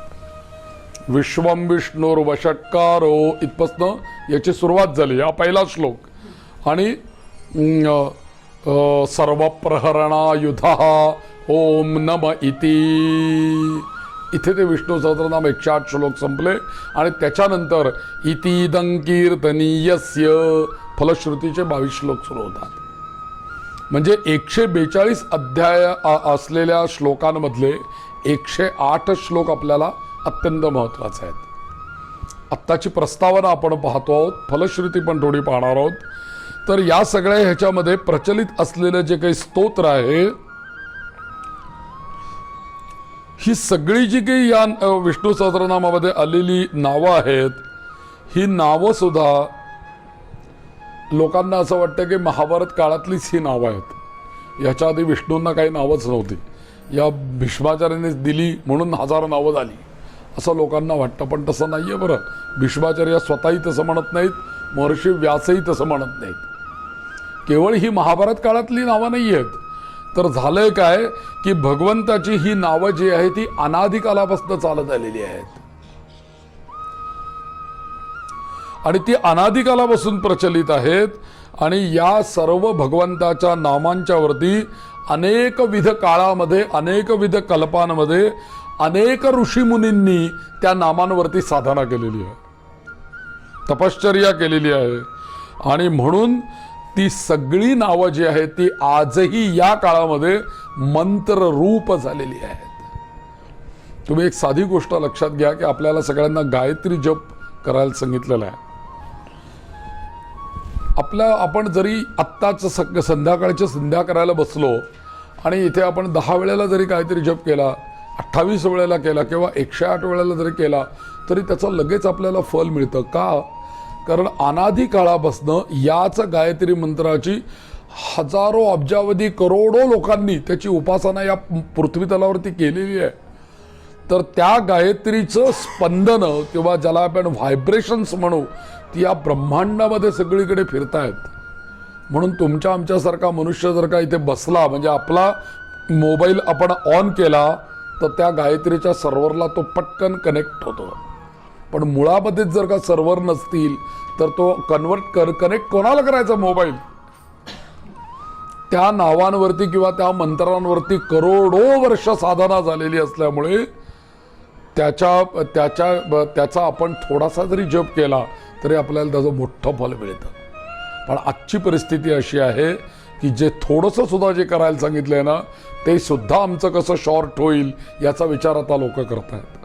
आमचे एक कीर्तनकार काय म्हणतात की हल्लीच्या लोकांना म्हणे ना भक्ती आणि साधना कशी पाहिजे, राईस प्लेट पाहिजे म्हणे. म्हणजे कशी? Ready for it. आता रेडी फॉर इट कसं होईल? आपल्याकडे 4 गोष्टी सांगितलेल्या आहेत. काही गोष्टी आहेत ना या आपण स्वतःच करायला सांगितलेल्या आहेत. त्यापैकी भजनम भोजनम मरणम जन्मम. मला वेळ नाही हो सध्या, मला भूक लागली प्रचंड, पण मला इतके फोन येतात तू माझ्याऐवजी जेवून घे ना जरा, म्हणजे माझं पोट भरेल. चालेल का हो? मला भूक लागली, तू जेवून घे, माझं पोट भरेल का? नाही. तसंच भोजनम भजनम. मला नाव घ्यायला वेळ नाही विष्णू सहस्रनामाचं, खूप उशीर झालाय, अजून 4 फोन व्हायचे आहेत, जरा बस तर जरा माझ्याऐवजी नाव एक विष्णू सदनामध्ये आवृत्ती म्हणून घे. बायकोला जरी सांगितलं तरी ते पुण्य बायकोच्या खात्यात जमा होईल, आपल्याला मिळणार नाही ते पुण्य. भोजनम भजनम मरणम. यमाला सांगायचं हे बाबा माझ्या 2-3 अपॉइंटमेंट त्याचं तेवढं काम करतो मग येतो तुझ्याकडे. त्याला काय अपील नाहीये. मरणम किंवा मला आत्ता मरायला वेळ नाहीये, दुसऱ्याला कोणाला घेऊन जा, आपण अपील करू शकत नाही. तिसरी गोष्ट लग्नम. परदेशातनं पोरगा आलाच नाही सहकार नगरमध्ये म्हणून काय दुसऱ्या पोराला उभं करून लग्न लावायचंय का? ज्याचं लग्न आहे त्यांनीच उभं राहायला पाहिजे ना माळ घालायला त्या मुलीला, किंवा त्या मुलीने त्या मुलालाच माळ घातली पाहिजे. तिथे आपणच गेलं पाहिजे. या सगळ्या गोष्टी ज्या आहेत त्या आपण स्वतः करण्याच्या गोष्टी आहेत, दुसऱ्या करवी या गोष्टी होऊ शकत नाहीत. त्यामुळे आपण तो गायत्री जप जर का मग केला तर आपण त्याला कनेक्ट होणार आहोत. पण हे कनेक्ट होण्याकरता सुद्धा आत्ताची लोकांची मानसिकता नाही आहे. याचं कारण एकच आहे की कोणालाही सत्संग नाही आहे. म्हणून या नामांवरती नाना कल्पांमध्ये ऋषीमुनींनी साधना केलेली आहे. अच्छी नाही आहेत नावं ही. नाम हे विष्णूच्याही आधी नाव आहे. प्रत्येकाचं नाव आधी आहे आणि मग जन्म आहे की नाही आपला. बरं आधी जर का नाव असतं तर आपल्या आईवडिलांनी ते नाव आपल्याला का ठेवलं असतं? आपल्या आधी काय आलंय आपलं नाव तर आलंय ना. माझं नाव मंदार आहे, माझ्या आधी 100 वर्ष 200 वर्ष 500 वर्ष मंदार हे नाव होतंच की नाही. मंदार हे नाव गणेश सहस्त्रनामावलीमध्ये आहे आणि गणेश सहस्त्रनामावली 10,000 वर्षापूर्वीची आहे. म्हणजे 10,000 वर्षापासून मंदार हे नाव आहे. तिथे आहे म्हणून मला ठेवलेलं आहे. मी आहे म्हणून नाम नाही आहे. तसं नाव हे अनादी आहे आणि तेच अनंत आहे. मी गेलो, माझा देह संपला तरी नाव शिल्लकच राहणार आहे. अजून 100 वर्षांनी कोणीतरी देह जन्माला येईल, त्याचं नाव लोक मंदार ठेवतील पुन्हा. म्हणजे नाव अनादी आहे की नाही, तशी ही नाम विष्णूची जी आहेत ही अनादी आहेत. आणि म्हणून याच्यावरती ऋषीमुनी, माझा मुद्दा पटवण्याच्या दृष्टीने मी तुम्हाला सांगतोय, म्हणजे तुम्ही तर समजावून घ्या ते. तर ऋषीमुनींनी याच्यावरती तप केलेलं आहे. म्हणून मग काय झालं की भीष्माचार्यांनी मी नक्की काय काम केलं. मग त्यांनी जी युधिष्ठिराला नावं सांगितली ती काय स्वतःच्या पदरची सांगितली थोडी का, त्यांनी कुठनं काय स्वतः निर्माण केली ही नावं, असं काही काय म्हणायला लागेल का? केवळ भीष्माचार्यांनी ही नावं सगळी युधिष्ठिराला सांगितली म्हणून ही नावं मंत्ररूप झाली आहेत असं मुळीच नाही. तर आपल्या नावाचं अंगभूत त्या नावांमध्ये, प्रत्येक नावामध्ये भगवंताचं एक सामर्थ्य आहे. आणि ते सामर्थ्य ऋषींनी आपल्या तपानी, तपश्चर्येनी ते प्रगट केलेलं आहे. आणि नंतर भीष्माचार्यांनी काय केलं, मंत्रशास्त्रानुसार त्या नावांचे विशिष्ट गुण भीष्माचार्यांनी ओळखले आणि शास्त्रीय पद्धतीने आणि अत्यंत काव्यरूप बुद्धीनी आणि ज्याला आपण म्हणतो ना सुंदरतेने एकत्र त्या सगळ्या नावांना गुंफून आपल्याला ती दिलेली आहेत. हे कर्तृत्व भीष्मांचं आहे. यात भीष्माचार्यांचं कौतुक काय आहे की त्यांनी ही अनंत नावं जी आहेत ही नावं एकत्र गुंफण्याचं कौशल्य त्यांनी दाखवलेलं आहे. आणि हे कौशल्य विशेष वाखाणण्यासारखं आहे. आणि म्हणून ज्याप्रमाणे एखाद्या मुलाला जर का सांगितलं एक टोपलीवर फुलं स्वामींनी आणून दिली आणि वेगवेगळ्या प्रकारची फुलं त्या टोपलीमध्ये आहेत आणि त्यांनी सांगितलं की स्वामींना एक हार करायचा आहे, तेवढी ही सुई दोरा घ्या आणि छान हार कर म्हणून.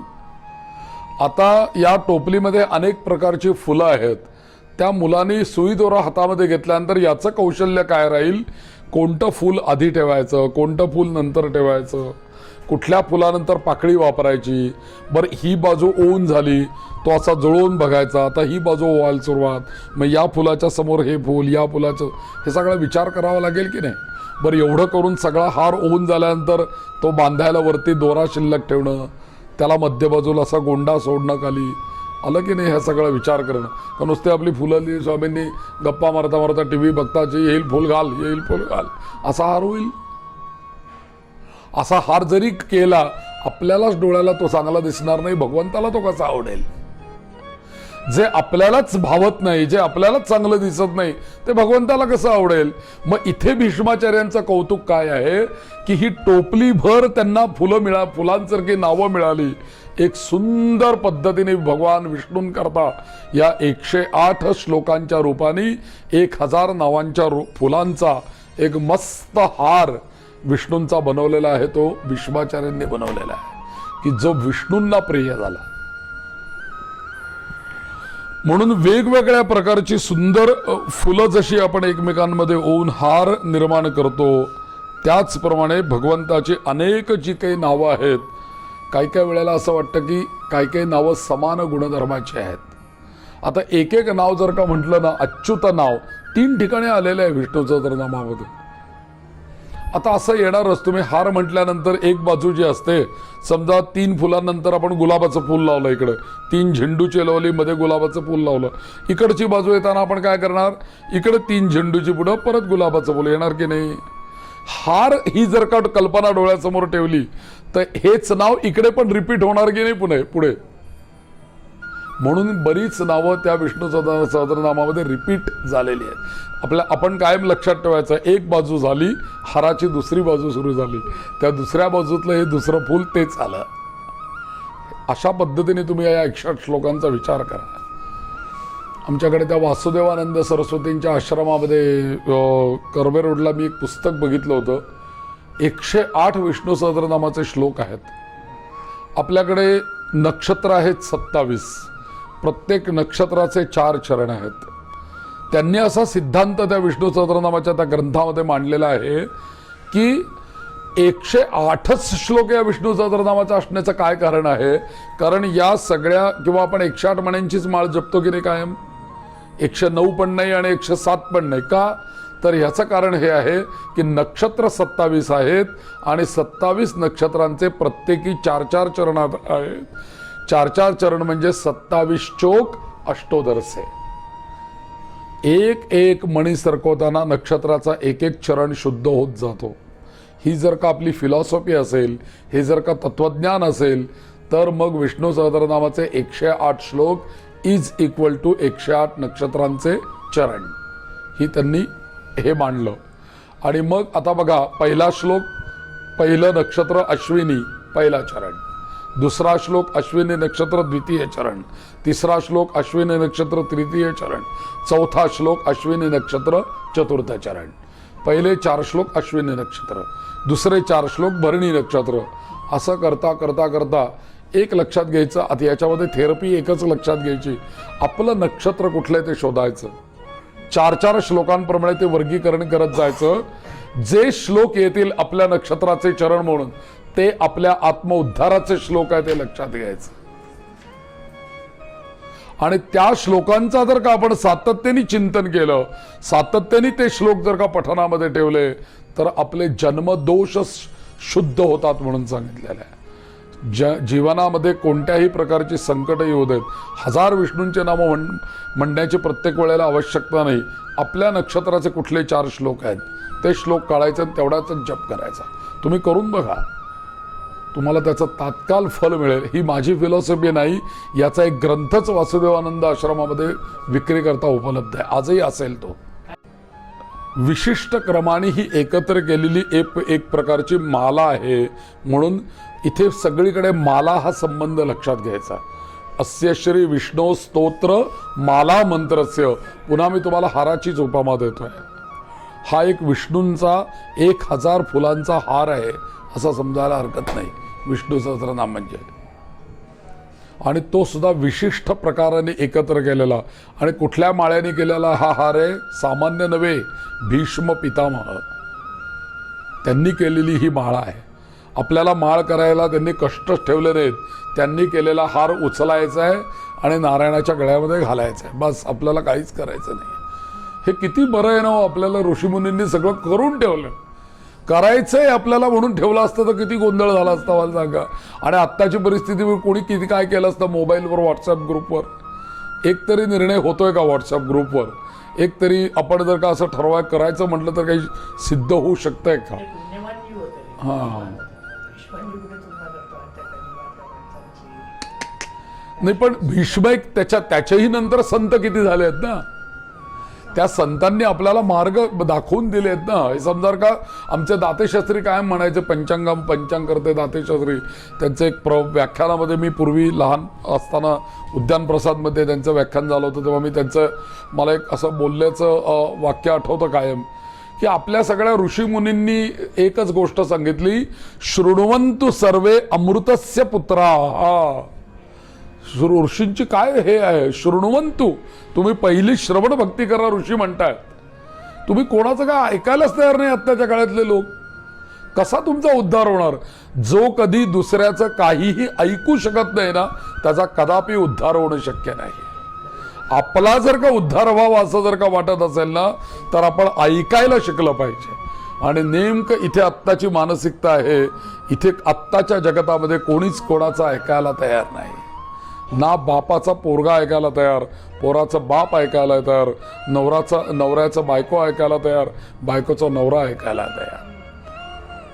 जो तो असं वाटतंय की इंटरनेट आपल्या मोबाईलमध्ये आहे म्हणजे आपणच स्वयं सदा सर्वदा ध्यायामः, मीच सर्वश्रेष्ठ आहे. हा जो अहंकार आहे ना, हा अहंकारच कुठेतरी कमी व्हावा म्हणून शंकराचार्य म्हणतात अविनयमपनय विष्णू. हे म्हणजे काय, मी जर का अहंकार माझा सोडला तर मी दुसऱ्याचं काही ऐकेन ना. मलाच सगळं समजतंय, मलाच सगळं येत आहे, हा जर का मी धारणा पक्की केलेली असेल, कोणाचं मी कशाला काय ऐकेन, हे काय सांगतात कोण, असं होतंय की नाही. म्हणून शृण्वन्तु सर्वे अमृतस्य पुत्राः आये धामानि दिव्यानि दस्युः. ऋषी म्हणतात की तुम्ही या ऐकायला या. आम्ही हे जे दिव्य अमृतासारखं तुम्हाला ज्ञान देतोय ना, ते तुम्ही घ्या, ग्रहण करा. तुमच्या कानामधनं ते जाऊ दे अमृत. आणि हे जे ऋषीमुनी सांगतायत ना, हे ऋषीमुनींनी स्वतः तपश्चर्या करून तो मार्ग शोधून काढलाय. आणि ते म्हणतायत फक्त या, असे चालत या की तुम्हाला ते तत्व मिळेलच. आता आम्हाला त्यांनी काम करून ठेवलंय, 60 हजार वर्ष तपश्चर्या करून. मला तुम्ही सांगा, गायत्री मंत्र विश्वामित्रांनी शोधलाच नसता तर काय झालं असतं? पुन्हा आपल्याला ते खणण्यापासून तयारीनं कोण आता 60,000 वर्ष तपश्चर्या करणार? पण विश्वामित्रांनी 60,000 वर्ष तपश्चर्या करून तो गायत्री मंत्र आपल्याला दिलाय, म्हणून आपण त्याची साधना करू शकतोय ना. म्हणून या सगळ्या लोकांनी, आणि हे सगळं आपल्याला तत्वज्ञान सांगताना, हे अमृत आपल्याला देत असताना, ते आपल्या आत्ताच्या भाषेत जर का बोलायचं ना, तर डायल्यूट करून आपल्याला ते देत आहेत. सरळ अमृत आत्ता आपल्याला पचवायची तरी कुठे तयारी आहे? आत्ता आपल्याला अशी परिस्थिती आहे की शुद्ध साजूक तूप जर का 2 चमचे भातावर वाढलं तर ते आपल्याला पचत नाही, अशी स्थिती आहे आपली. कारण आपल्याला ते शुद्ध साजूक तूप माहीतच नाही आहे. थोडंफार मिश्रण केलं की वा मस्त आहे असं म्हणतात लोक. पण 100% प्युअर जर का काही कुठली गोष्ट असेल तर आजही आम्हाला ती पचनी पडत नाही, कारण आम्ही तेवढे परिपक्वच नाही आहोत ना. आता आमचा या योगामध्ये आहार विहार उच्चार याचे कुठलीही आमच्याकडे शुद्धीच नाही. मग शुद्ध ज्ञान आमच्याकडे कसं येईल? पण या सगळ्या आहार विहाराकडे तुम्ही दुर्लक्ष करा, काही का असे ना. या गोष्टीला एकच त्यांनी औषध दिलं संतांनी आणि महर्षींनी आणि ऋषींनी, हरेर नाम हरेर नाम हरेर नामैव केवलम कलौ नास्तेव कलौ नास्तेव कलौ नास्तेव गतिरन्यथा. एकमेव गोष्ट तुम्हाला या सगळ्यातनं तारू शकते या कलियुगामध्ये. हे असंच असणार आहे, हे सगळ्यांनी गृहीत धरलंय. नामस्मरण करा. म्हणून शंकराचार्य सुद्धा सांगतात, भज गोविंदम भज गोविंदम गोविंदम भज मूढमते. तर अशा प्रकारची जी काही एकत्र करून अनेक प्रकारच्या व्यंजनांपासून युक्त होणारे, कुठलं व्यंजनाचं नाव कुठे आलं पाहिजे याचा विचार आहे की नाही काही. अनेक नावं एकत्र करणं म्हणजे काही सामान्य गोष्ट नाहीये ही. तर अशा विविध प्रकारच्या युक्त्यांनी मंत्रशास्त्राचे अनेक नियम पाळून अनेक विशिष्ट प्रभावी स्तोत्र रचना करण्याकरता पराकोटीची बुद्धी, शास्त्र मर्मज्ञता आणि रसिक योजकता या सगळ्याचा वापर भीष्माचार्यांनी केलेला आहे.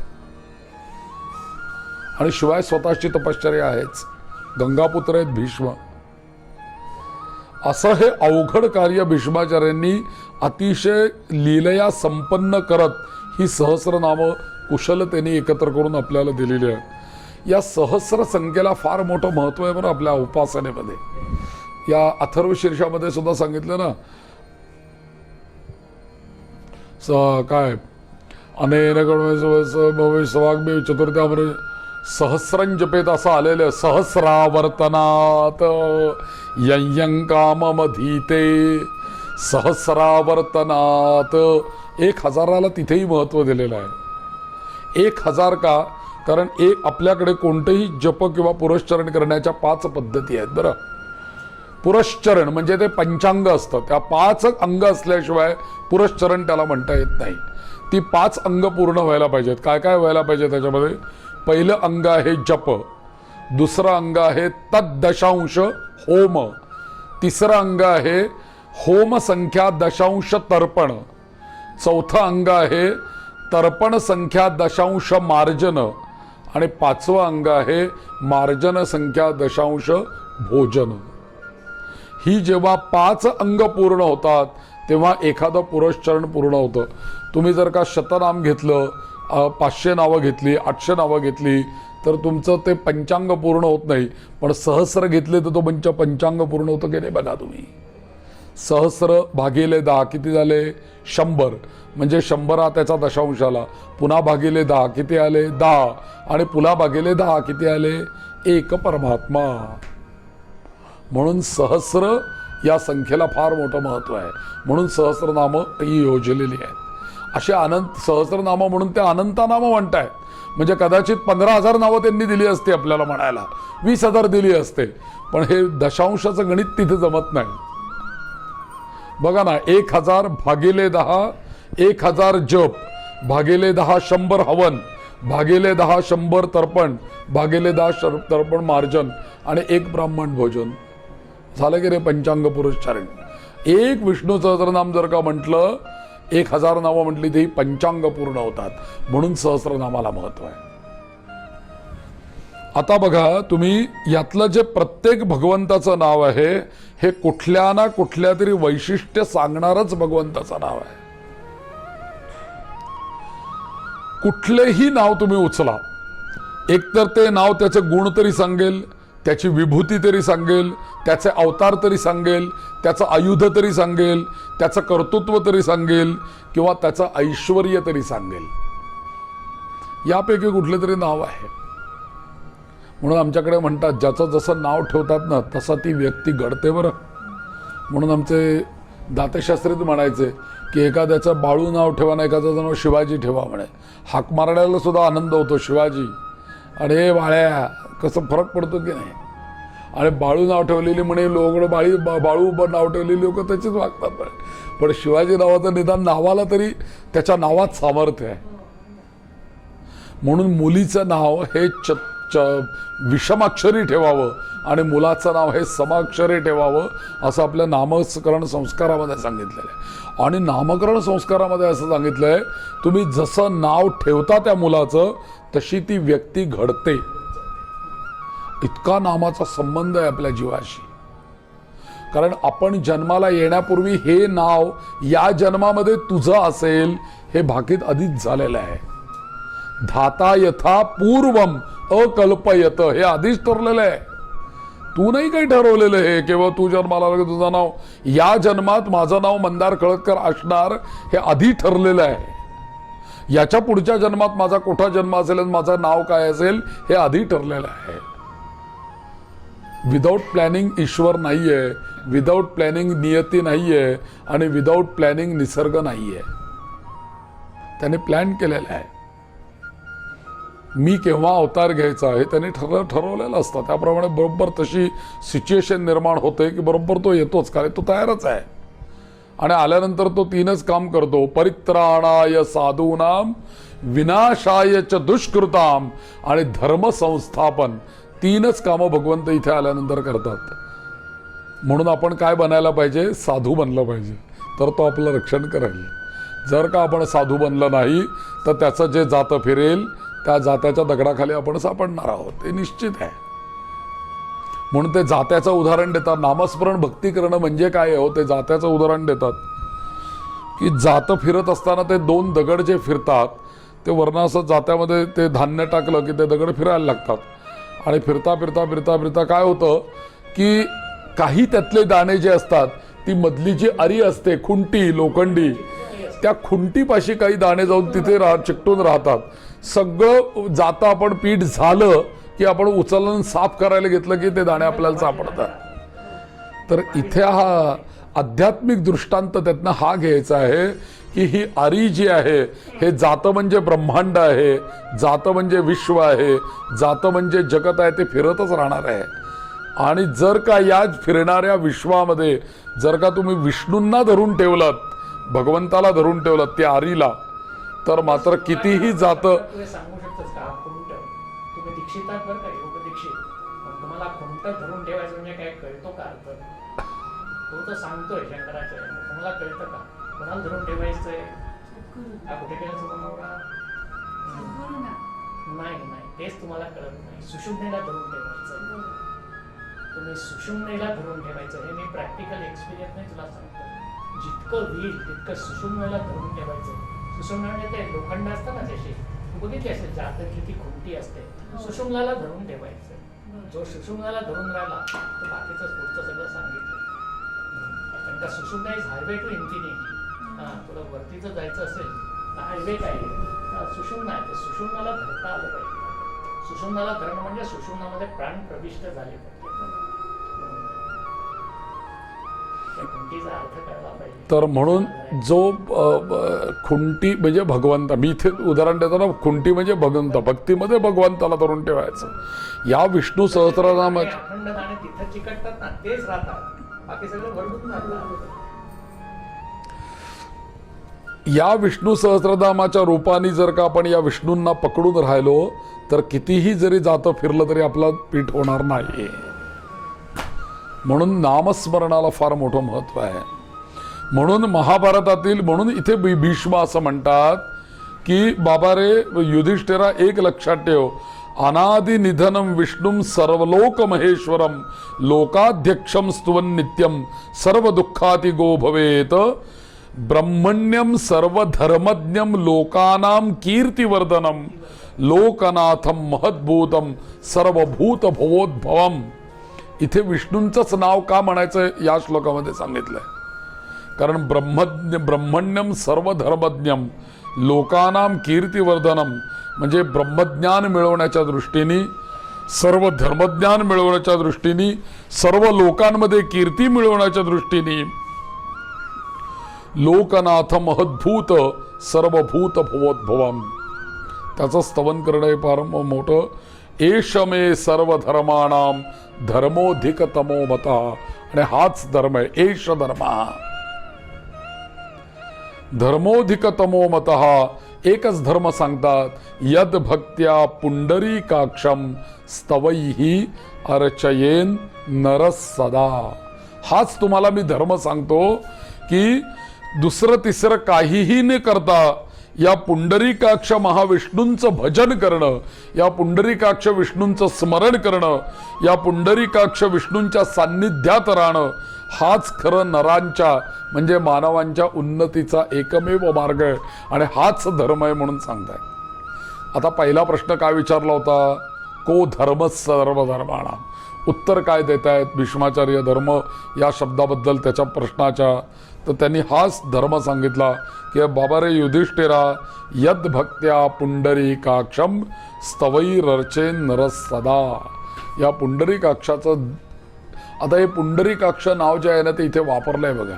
या प्रत्येक नावाचं काही ना काहीतरी वैशिष्ट्य आहे. जेव्हा आम्ही जनार्दन असा शब्द वापरतो ना, तेव्हा जनार्दन या शब्दाचा अर्थ जे तुमच्या आमच्या सगळ्यांच्या ह्याच्यामध्ये जे काही जीवतत्व आहे ना, आत्मतत्व, याला जनार्दन म्हटलेलं आहे. म्हणून आपण शब्द काय वापरतात, जनता जनार्दन आहे की नाही, शब्द आहे तिथे. या सर्व जनतेच्या हृदयामध्ये असणारा कोण आहे विष्णू, त्याचं नाव आहे जनार्दन. आता इथे पुंडरीकाक्ष शब्द वापरला. पुंडरीक अक्ष म्हणजे डोळे, पुंडरीक म्हणजे पांढुरक डोळे ज्याचे आहेत, पुंडरीकाक्ष.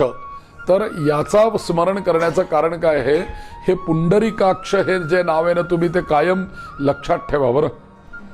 आपल्याला जर का कधीही अशुचिता वाटली, अपवित्रता वाटली आणि शुद्धी पाहिजे असं जर का वाटलं आपल्याला पटकन, तर पुंडरीकाक्षाय नमः, पुंडरीकाक्षाय नमः, पुंडरीकाक्षाय नमः 10 वेळेला म्हणायचं नाव. त्यांनी शुद्धी देणारं नाव आहे ते. कसं, अपवित्र पवित्रो वा सर्वावस्थांगतोपि वा, अपवित्र पवित्रो वा सर्व अवस्थां, कुठल्याही अवस्थेमध्ये अपवित्रता तुम्हाला वाटली रे वाटली की तुम्ही एकाच नावाचा जप करा. या सगळ्या 1000 नावांपैकी एक नाव अपवित्र पवित्रो वा सर्वावस्थांगतोपि वा यस्मरेत पुंडरीकाक्षम. त्याचं नुसतं स्मरण करा. कोणाचं? पुंडरीकाक्षाचं. यस्मरेत पुंडरीकाक्षम सबाह्याभ्यंतर शुची. आणि याचा तुम्ही 10 वेळेला जप केला रे केला, नुसती बाह्य शुद्धी नाही, अंतःशुद्धी सुद्धा प्राप्त होईल. तुम्ही साधनेला बसताना, उपासनेला बसताना पुंडरीकाक्षाय नमःचं चिंतन करून किंवा अपवित्र पवित्रोवा हा श्लोक म्हणून बसायला पाहिजे. म्हणजे मग शुद्धी होते ना. आपल्या भोवतालचं पण आहे, आपली पण अंतर्बाह्य शुद्धी देणारं हे भगवंताचं नाव आहे, सबाह्याभ्यंतर शुची. आणि त्याच नावाचा इथे उल्लेख करून भीष्माचार्य धर्म सांगतात. कारण का? धर्म काय करणार आहे? शुचिता देणार आहे. धर्म काय देणार आहे? पवित्रता देणार आहे. धर्म काय आहे? उन्नती करून देणार आहे. या सगळ्याच्या पाठीमागे कोण आहे? पुंडरीकाक्ष नावाची शक्ती आहे, विष्णूंची. म्हणून ते सांगतात या ठिकाणी, एष मे सर्व धर्माणाम धर्मोधिकतमो मतः यद भक्त्या पुंडरीकाक्षम स्तवैरर्चे नरः सदा. तुम्ही या पुंडरीकाक्षाचं स्मरण करा, अंतर्बाह्य तुम्हाला शुद्धी प्राप्त होईल. आणि शुद्धी प्राप्त झाली की धर्म प्राप्त होणारच. एकाला एक धरूनच आहे सगळं. तर अशा पद्धतीने या सगळ्या विष्णू सहस्रनामाचा विचार करत असताना या भीष्माचार्यांनी हे सगळं नामस्मरण सांगितलं. म्हणून महाभारतामध्ये शांती पर्वामध्ये भगवान श्रीकृष्ण या अर्जुनाला शांती पर्व म्हणून अजून एक पर्व आहे. त्याच्यामध्ये भगवान श्रीकृष्ण या युधिष्ठिराला किंवा अर्जुनाला समजावून सांगताना म्हणतात की बहूनी मम नामानी कीर्तितानि महर्षिभिः गौणानि तत्र नामानी कर्मजानीच कानिचित. म्हणजे अर्थ काय झाला की महर्षींनी माझी पुष्कळ नामं गायलेली आहेत, परंतु त्यातली काही गुणांच्या नुसार आणि काही कर्मांच्या नुसार नावं आलेली आहेत. म्हणून प्रत्येक नावाला विविध संदर्भांनी विविध सखोल अर्थ त्या नावामध्ये दडलेला आहे.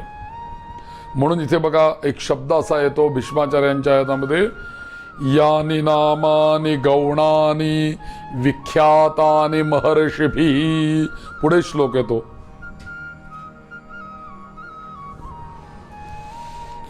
यानि नामानि गौणानि विख्यातानि महर्षिभिः विख्यातानि महात्मनः ऋषिभिः परिगीतानि तानि वक्ष्यामि भूतये.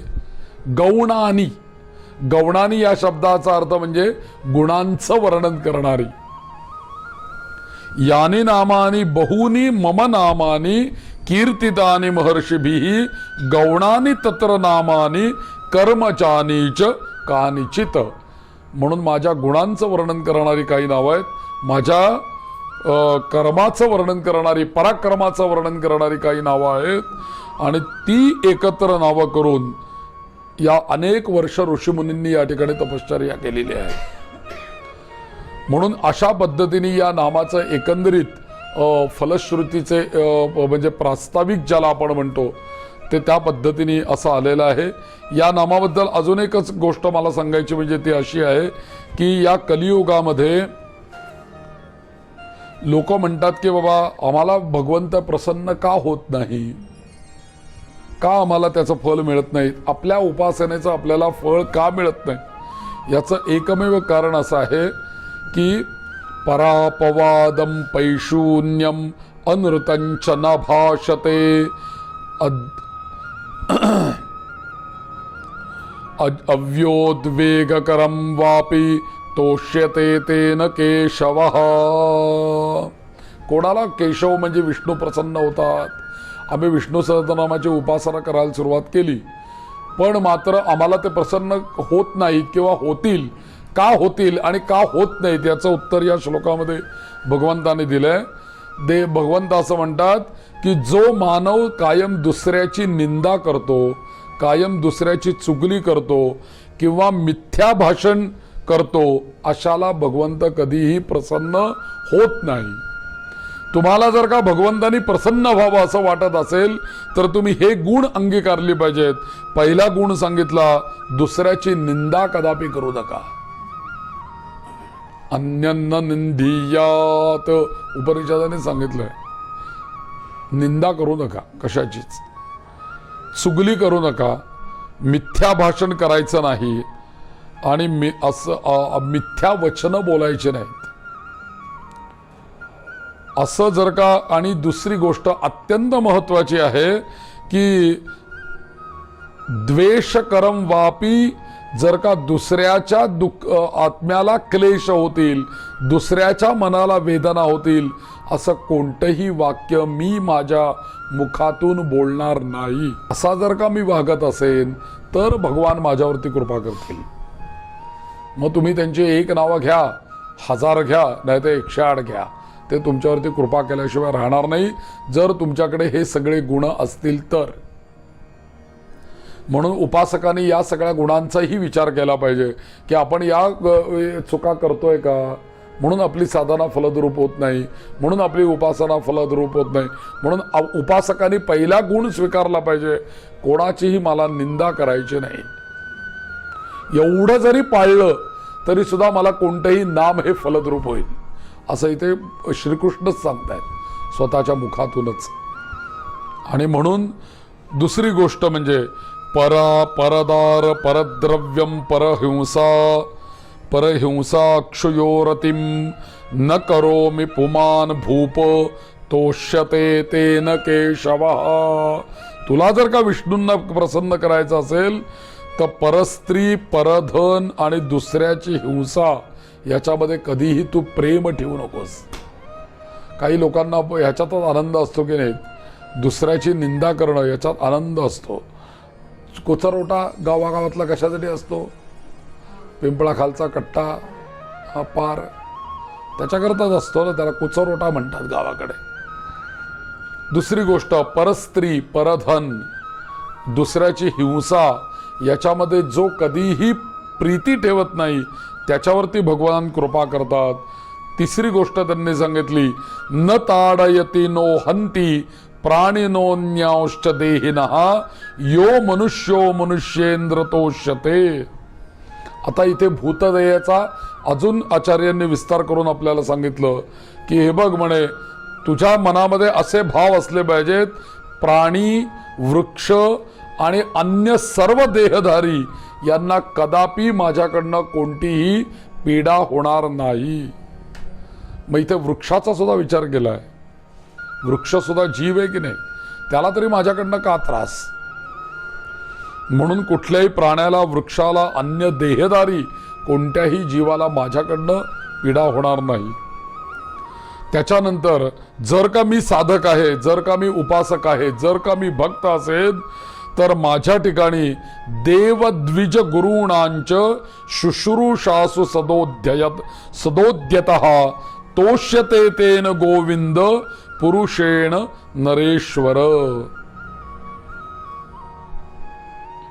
म्हणजे काय, जर का मी उपासक असेन, श्रद्धा भक्त असेन तर माझी देवावरती दृढ श्रद्धा असली पाहिजे. द्विज म्हणजे काय तर वेद किंवा वेद म्हणणारे ब्रह्मवृंद यांच्यावर आपली श्रद्धा असली पाहिजे. त्याच्यानंतर महत्वाची सगळ्यात गोष्ट आहे, आपल्या गुरुवर आपली श्रद्धा असली पाहिजे. आणि नुसती श्रद्धा नव्हे तर आपण या तिघांचीही सेवा करत राहिलं पाहिजे. देवाचीही सेवा करायची आहे, गुरूंची सेवा करायची आहे, द्विजांची सेवा करायची आहे. आणि ती मनापासून प्रेमाने जर का आपण करत असू तर या तीनही सेवांचं फल असं असेल, तोष्यते येन केशवः, तो नारायण माझ्यावरती प्रसन्न होईल. म्हणून स्वतः सारखेच आपल्या पुत्राप्रमाणेच सर्वांचं हित पाहणारा, हे सगळ्या आपल्या पोराचा पण किती हित पाहतो, तसे सगळ्यांचंच हित पाहणारे जे असतात त्यांच्यावरती भगवान लवकर कृपा करतात. कारण तो भगवंताचं काम करतो ना. भगवंत असं करतो का हो भेदभाव कधी कोणाच्यामध्ये? मला तुम्ही सांगा, सत्यनारायणाची कथा आहे 2ऱ्या अध्यायामध्ये. एकाच अध्यायामध्ये कथा सांगितली गेली, ब्राह्मण सत्यनारायणाची पूजा करतोय, तो पूजा करत राहिला, त्याचा उद्धार भगवंताने केला. त्याच ब्राह्मणाला पूजा करताना लाकडे विकणारा शूद्र तिथे आला, त्यांनी ती पूजा बघितली, त्याला पूजा करण्याची इच्छा झाली. अध्यायाच्या शेवटी सांगितलं की भगवंताने त्या मोळीविकाचाही उद्धार केला आणि दोघांनाही सत्यलोक प्राप्त झाला म्हणून सांगितलंय. इथं भेदभाव केला का हो भगवंतानी, की हा शूद्र आहे, हा ब्राह्मण आहे, मग हा ब्राह्मण आहे तर याला अजून कुठला तरी वेगळा लोक द्यायचा आहे, मग हा शूद्र आहे तर याला अमुक कुठल्या लोकात ठेवायचं नाही. भगवंत भेदभाव करत नाही. सर्वांवरती समदृष्टी जो ठेवतो ना, तोच खरा साधक आहे. म्हणून यस्य शमादि दोषेन दुष्टं नृपभानसं विशुद्ध चेतसा विष्णु तोष्यते तेन केशवः. आणि शमदोष, शमन, न दुष्टं नृपमानसं वर्णाश्रमेषु ये धर्माः शास्त्रोक्त नृपसत्तम तेषु तिष्ठन् नरो विष्णुम आराधयति नान्यथा. आणि या सगळ्या याच्यामध्ये सांगितलं की असे गुण जर का तुम्ही अंगीकारले आणि विष्णूंची उपासना केली तर भगवान तुम्हाला लवकर प्रसन्न होतील. आणि इतकंच नव्हे, तुम्ही धर्म कोण आहे आपल्यामध्ये? आपल्याकडे धर्माचा अधिष्ठाता कोण आहे? यमधर्म म्हणतो आपण, आहे की नाही? यमधर्म, यमाचं शासन आहे या मृत्यूलोकावरती. आणि मग हा जो यम आहे, हा यमधर्म आपण म्हणतो. या यमाची सुद्धा आपल्यावरती शुभदृष्टी पडावी इतकं सामर्थ्य या नामाचं आहे. म्हणून इथे काय म्हटलं? गोविंदम माधवम मुकुंद हरे मुरारे शंभो शिवेश शशिशेखर शूलपाणे दामोदराच्युत जनार्दन वासुदेव त्याज्या भटाय इति संततमामनंती. यमानी आपल्या चित्रगुप्त आदी जे सेवक आहेत ना, त्यांना एक कायमचं आज्ञापत्र देऊन ठेवलंय, असं हे सांगतायत. आज्ञापत्र देऊन ठेवलंय. काय आज्ञापत्र देऊन ठेवलंय? या लोकांना त्याज्या भटानी, यांना तू आणायचं कधीही नाही माझ्याकडे, किंवा यांना आणायला जायचं पण नाही. कोणाला आणायला जायचं नाही? गोविंद माधव मुकुंद हरे मुरारे शंभो शिवेश शशिशेखर शूलपाणे दामोदराच्युत जनार्दन वासुदेव त्याज्या भटाय इति संतत मामनंती. अशा नामस्मरण करणाऱ्या मानवांना कदापि माझ्याकडे घेऊन यायचं नाही, कारण त्यांच्यावर माझा राईट नाहीये, त्याच्यावर वैकुंठात बसलेला नारायणाचा राईट आहे. नाही तर तो त्याचे दूत मला धरून आणतील, ते मला शासन करतील नारायण. आणि अशी घटारा घडली की नाही अजामेळाच्या बाबतीत? विष्णुदूतही त्याला न्यायला आले नारायण नारायण म्हटल्यामुळे, आणि तिथे यमदूतही आले होते. आणि यमदूत आणि त्या विष्णुदूतांचा संवाद झाला. विष्णुदूत म्हणतात यांनी नारायण नाव घेतलंय, हे नारायण नाव आधी आमचं आहे, आमच्या स्वामीचं आहे, त्यामुळे आम्ही याला नेणार. आणि ते यमदूत म्हणतात नाही, आमच्या यमधर्माने असं सांगितलंय, तो पापी आहे, त्याला ताबडतोब घेऊन या. विजय कोणाचा झाला तिथे? विजय विष्णुदूतांचा झाला. तेच बरोबर इथे सांगितलेलं आहे. म्हणून नामस्मरणाला या कलियुगामध्ये का महत्त्व आहे त्याचं कारण हे आहे. म्हणून या कलियुगामध्ये नामस्मरणाकरता 1000 नामं ज्या विष्णू सहस्रनामामध्ये येतात, त्या विष्णू सहस्रनामाचं चिंतन आज आपण दुसऱ्याही दिवशी पाहिलं. आता आपण आजचं प्रवचन संपवूया, 1-2 मिनिटं नामस्मरण करूया. उद्याचा विषय उद्या पाहूया. याच्या पुढे राम हरे राम राम राम हरे हरे, हरे कृष्ण कृष्ण कृष्ण हरे हरे, हरे राम राम राम हरे हरे, हरे कृष्ण कृष्ण हरे हरे. गोपाल कृष्ण भगवान की मंगलमूर्ती.